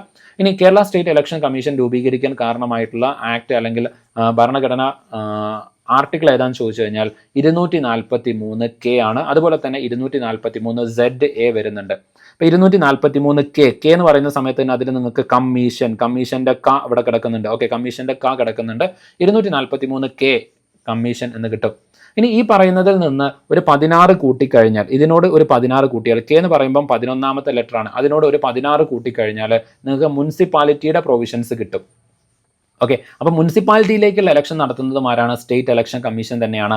അപ്പോൾ ഈ പറയുന്ന 11 + 16 27ാമത്തെ ലെറ്റർ, ഇംഗ്ലീഷിൽ 26 ലെറ്റർ വരുന്നുള്ളൂ, 26Z ആണ്. ഇനി അതിനോട് ഒന്നും കൂടെ കൂട്ടണം, ZA. ഓക്കെ, ZA എന്ന് പറയുന്നത് 1ാമത്തെ ലെറ്റർ ആണ്. അപ്പോൾ ZA 26 1 27, അപ്പോൾ 243ZA മുനിസിപ്പാലിറ്റിയിലേക്കുള്ള ഇലക്ഷൻ നടത്തുന്നതിന് വേണ്ടിയിട്ട്. അപ്പോൾ ഈ 2 ആർട്ടിക്കിളും വരുന്നുണ്ട്. 2 ആർട്ടിക്കിളും ഈ പറയുന്ന സ്റ്റേറ്റ് ഇലക്ഷൻ കമ്മീഷനുമായിട്ട് ബന്ധപ്പെട്ടതാണ് എന്നുള്ളത് ഓർത്ത് വയ്ക്കാം. ഇനി അതുപോലെ തന്നെ റവന്യൂ ട്രൈബ്യൂണൽസ് അല്ലെങ്കിൽ ലാൻഡ് ട്രൈബ്യൂണൽസ് വരുന്നുണ്ട്. നിങ്ങൾക്കറിയാം ഈ ലാൻഡ് ട്രൈബ്യൂണൽസ് 1963 കഴിയുന്ന സമയത്ത് ലാൻഡ് റീഫോമിൻ്റെ ഒക്കെ ഭാഗമായിട്ട് എസ്റ്റാബ്ലിഷ് ചെയ്യുന്നുണ്ട്. അത് നമുക്ക് എന്ത് ചെയ്യാം, അവിടെ ഡിസ്കസ് ചെയ്യാം. നമുക്ക് ഏതായാലും ലാൻഡ് റീഫോംസ് ഒക്കെ പഠിക്കാനുണ്ട്, അവിടെ ഈ കാര്യങ്ങൾ ഡീറ്റെയിൽ ആയിട്ട് ഡിസ്കസ് ചെയ്യാം. അടുത്തതാണ് കോപ്പറേറ്റീവ് അതുപോലെ തന്നെ ആർബിട്രേഷൻ കോടതികൾ വരുന്നുണ്ട്. ഓക്കെ, അപ്പോൾ അതായത് കോപ്പറേറ്റീവ് സെക്ടറുമായിട്ട് ബന്ധപ്പെട്ടുകൊണ്ട് വരുന്നതാണ്. അതുപോലെ തന്നെ ലേബർ കോർട്ട്, ഇൻഡസ്ട്രിയൽ കോർട്ട് വരുന്നുണ്ട്. അതായത് തൊഴിലാളിയും മുതലാളിയും തമ്മിലൊക്കെ പ്രശ്നങ്ങൾ ഉണ്ടെങ്കിൽ, ഇൻഡസ്ട്രിയൽ ഡിസ്പ്യൂട്ട്സ് ഉണ്ടെങ്കിൽ അതൊക്കെ നോക്കാൻ വേണ്ടിയിട്ടാണ് ഈ പറയുന്ന ലേബർ കോടതികൾ വരുന്നുണ്ട്. Appellate authorities under various act വരുന്നുണ്ട്. ഇപ്പോൾ ടാക്സ് വരുന്നുണ്ട്, ബിൽഡിംഗ് വരുന്നുണ്ട്, റിയൽ എസ്റ്റേറ്റ് വരുന്നുണ്ട്, മോട്ടോർ വെഹിക്കിൾ വരുന്നുണ്ട്. ഇങ്ങനെ ഡിഫറൻ്റ് ആയിട്ട് ഏതൊക്കെ സെക്ടേഴ്സ് വരുന്നുണ്ടോ അവിടെയൊക്കെ നമുക്ക് അപ്പലറ്റ് അതോറിറ്റീസിനെയൊക്കെ കാണാൻ വേണ്ടിയിട്ട് പറ്റും. ഓക്കെ, സോ ആ കാര്യം കൂടെ ജസ്റ്റ് ഒന്ന് എന്ത് ചെയ്യുക, അവിടെ ഓർത്ത് വയ്ക്കുക. ഇമ്പോർട്ടൻ്റ് ആയിട്ട് വരുന്ന കാര്യങ്ങളാണ്. ഓക്കെ, അപ്പോൾ ഇത്രയും കാര്യങ്ങളാണ് ഇവിടെ നിങ്ങൾ ജസ്റ്റ് ഒന്ന് എന്ത് ചെയ്യേണ്ടത്, ഓർത്ത് വെക്കേണ്ടത്. ഇനി ഈ ഒരു കാര്യം ഞാൻ ഓൾറെഡി പറഞ്ഞതാണ്, 323A 323B ഈ 2 കാര്യങ്ങൾ ഞാൻ ഓൾറെഡി പറഞ്ഞു. ഏതിൻ്റെ കീഴിൽ വരുന്നു, ഏത് കോൺസ്റ്റിറ്റ്യൂഷണൽ അമെൻമെൻറ്റിൻ്റെ കീഴിലാണ് ഇത് നിലവിൽ വരുന്നത്, ഇങ്ങനത്തെ കാര്യങ്ങളൊക്കെ ഓൾറെഡി ഡിസ്കസ് ചെയ്തതാണ്. അപ്പോൾ ആ കാര്യം ജസ്റ്റ് ഒന്ന് എന്ത് ചെയ്യുക, അവിടെ ഓർത്ത് വയ്ക്കാം. Okay, yes. ഇനി ഓരോ ഇൻസ്റ്റിറ്റ്യൂഷൻസ്, ഓരോ ക്വാസി ജുഡീഷ്യൽ ബോഡീസും അത് നിലവിൽ വന്ന ആക്റ്റുകളും ഞാൻ കൊടുത്തിട്ടുണ്ട്. ഓക്കെ, അത് ജസ്റ്റ് ഒന്ന് പഠിച്ചു വെക്കണം. ഇതൊക്കെ ഇവിടെ ചോദിക്കാൻ സാധ്യതയുണ്ട്. ഞാനൊരു സമ്മറി പോലെ നിങ്ങൾക്ക് എന്ത് ചെയ്തിട്ടുണ്ട്, ലെജിസ്ലേഷൻ മാപ്പിംഗ് കൊടുത്തിട്ടുണ്ട്, നിങ്ങൾക്ക് അത് ഈസി ആയിട്ട് പഠിക്കാൻ വേണ്ടിയിട്ട്. ഓക്കെ, ഇന്ന് നമ്മൾ പഠിച്ച കാര്യങ്ങളൊക്കെ ഒരു ക്വിക്ക് റിവിഷൻ ആയിട്ട് അതും കൂടെ കൊടുത്തിട്ടുണ്ട്. ഇത് നിങ്ങൾക്ക് പ്രാക്ടീസ് ചെയ്യാൻ വേണ്ടിയിട്ട് ക്വസ്റ്റ്യൻസും കൊടുത്തിട്ടുണ്ട്. ആ ക്വസ്റ്റ്യൻസും കൂടെ ഒന്ന് പ്രാക്ടീസ് ചെയ്ത് നോക്കാം. ഓക്കെ, സോ ഇത്രയും കാര്യങ്ങളാണ് നമ്മൾ എന്ത് ചെയ്യുന്നത്, ഇന്ന് ഡിസ്കസ് ചെയ്യുന്നത്. ഈ കാര്യങ്ങൾ നന്നായിട്ട് പഠിക്കുക. അടുത്ത ക്ലാസ് എന്തിലേക്ക് എന്ത് ചെയ്യുക, വെൽ പ്രിപ്പയർഡ് ആയിട്ട് വരിക. അടുത്ത ക്ലാസ്സിലേക്ക് വരുന്ന സമയത്ത് നമ്മൾ എന്ത് ചെയ്യുന്നതായിരിക്കും, ഓക്കെ, കുറച്ചുകൂടെ എക്സാം ഓറിയൻറ്റഡ് ആയിട്ടുള്ള അടുത്ത ഒരു സെക്ഷനിലേക്ക് നമ്മൾ എന്ത് ചെയ്യുന്നതായിരിക്കും, പോകുന്നതായിരിക്കും. ഓക്കെ, സോ ഇതോടുകൂടി നമ്മുടെ ഈ ഒരു ഫസ്റ്റ് മൊഡ്യൂൾ നമ്മൾ ഏകദേശം എന്ത് ചെയ്തിട്ടുണ്ട്, കംപ്ലീറ്റ് ചെയ്തിട്ടുണ്ട്. ഓക്കെ, ഇതൊക്കെ എക്സാം റെലവൻ്റ് ആയിട്ട് വരുന്ന നമ്മൾ ഇതുവരെ പഠിച്ച കാര്യങ്ങളുടെ ഒരു റിവിഷനാണ്. ഇനി നിങ്ങൾക്ക് പ്രാക്ടീസ് ചെയ്യാനുള്ള ക്വസ്റ്റ്യൻസും എന്ത് ചെയ്തിട്ടുണ്ട്, ഇവിടെ ആഡ് ചെയ്തിട്ടുണ്ട്. ഓക്കെ, ഇതൊക്കെ നിങ്ങൾക്ക് പ്രാക്ടീസ് ചെയ്യാനുള്ള ഡിഫറൻ്റ് ആയിട്ടുള്ള ക്വസ്റ്റ്യൻസ് ആണ്. നമ്മൾ ഈ ആർട്ടിക്കിൾസ് ഒക്കെ പഠിച്ചിട്ടുണ്ടായിരുന്നില്ല. പ്രധാനമായിട്ടുള്ള ആർട്ടിക്കിൾ 308 മുതൽ 312 വരെയുള്ള ആർട്ടിക്കിൾസ് പഠിക്കണമെന്ന് പറഞ്ഞു. 315 പഠിച്ചു. ഫംഗ്ഷൻസ് ഓഫ് ദി PSC 320 വരുന്നുണ്ട്. 323A 323 ഇങ്ങനെ നിങ്ങൾക്കൊരു പെട്ടെന്ന് എല്ലാ കാര്യങ്ങളും ഒന്ന് റീകളക്ട് ചെയ്യാൻ വേണ്ടിയിട്ടുള്ള ഒരു റിവിഷൻ നോട്ടാണ് ഇവിടെ അവസാനത്തിൽ ആഡ് ചെയ്തിരിക്കുന്നത്. അതും കൂടെ നിങ്ങൾ എന്ത് ചെയ്യുക, ജസ്റ്റ് ഒന്ന് ഡീറ്റെയിൽ ആയിട്ട് പഠിക്കാം. Okay, yes. അപ്പോൾ ഇത്രയും കാര്യങ്ങളാണ് ഇവിടെ നിങ്ങൾ നിർബന്ധമായിട്ടും പഠിക്കേണ്ടത്. ഇനി ഓരോ സെക്ഷനിലേക്ക് ആവശ്യമായിട്ടുള്ള ക്വസ്റ്റ്യൻസ് അതിൻ്റെ കാര്യങ്ങളൊക്കെ എന്ത് ചെയ്തിട്ടുണ്ട്, ഈ നോട്ടിൽ ഇൻക്ലൂഡ് ചെയ്തിട്ടുണ്ട്. അപ്പോൾ ഇതോട് കൂടിയിട്ട് നമ്മുടെ ഫസ്റ്റ് മൊഡ്യൂൾ എന്ത് ചെയ്യാണ്, ഇവിടെ കംപ്ലീറ്റ് ആവുകയാണ്. ഓക്കെ, ഫസ്റ്റ് മൊഡ്യൂൾ ഇവിടെ 75ഓളം ചോദ്യം നിങ്ങൾക്ക് പ്രാക്ടീസ് ചെയ്യാൻ വേണ്ടിയിട്ട് കൊടുത്തിട്ടുണ്ട്. അതൊക്കെ നിങ്ങൾ എന്ത് ചെയ്യുക, ചെയ്ത് നോക്കുക. ഡിഫറൻ്റ് ആയിട്ടുള്ള ഓരോ സെക്ഷൻസിലേക്ക് ആവശ്യമായിട്ടുള്ള ക്വസ്റ്റ്യൻസ് കാര്യങ്ങൾ കൊടുത്തിട്ടുണ്ട്. അപ്പോൾ ഇതൊക്കെ നിങ്ങൾ എന്ത് ചെയ്യുക, പ്രാക്ടീസ് ചെയ്യാൻ വേണ്ടിയിട്ട് നിങ്ങൾക്ക് ടെസ്റ്റ് സീരീസ് പോലെ നിങ്ങൾക്ക് എടുത്ത് നോക്കാൻ വേണ്ടിയിട്ട് പറ്റുന്നതാണ് ഈ ഓരോ ചോദ്യങ്ങളും. Okay, assertion, reason type of questions, different types of questions കൊടുത്തിട്ടുണ്ട്. ഇതൊക്കെ നിങ്ങൾ എന്ത് ചെയ്യുക, പ്രാക്ടീസ് ചെയ്യുക. അപ്പോൾ ഇതോട് കൂടിയിട്ട് നമ്മുടെ ഈ ഒരു സെഷൻ എന്ത് ചെയ്യുകയാണ്, കംപ്ലീറ്റ് ആവുകയാണ്. അതായത് ഈ ഒരു മൊഡ്യൂൾ നമ്മൾ എന്ത് ചെയ്തു, കംപ്ലീറ്റ് ചെയ്തു. Okay, so thank you everyone, all the best. എല്ലാവരും നന്നായിട്ട് പഠിക്കുക.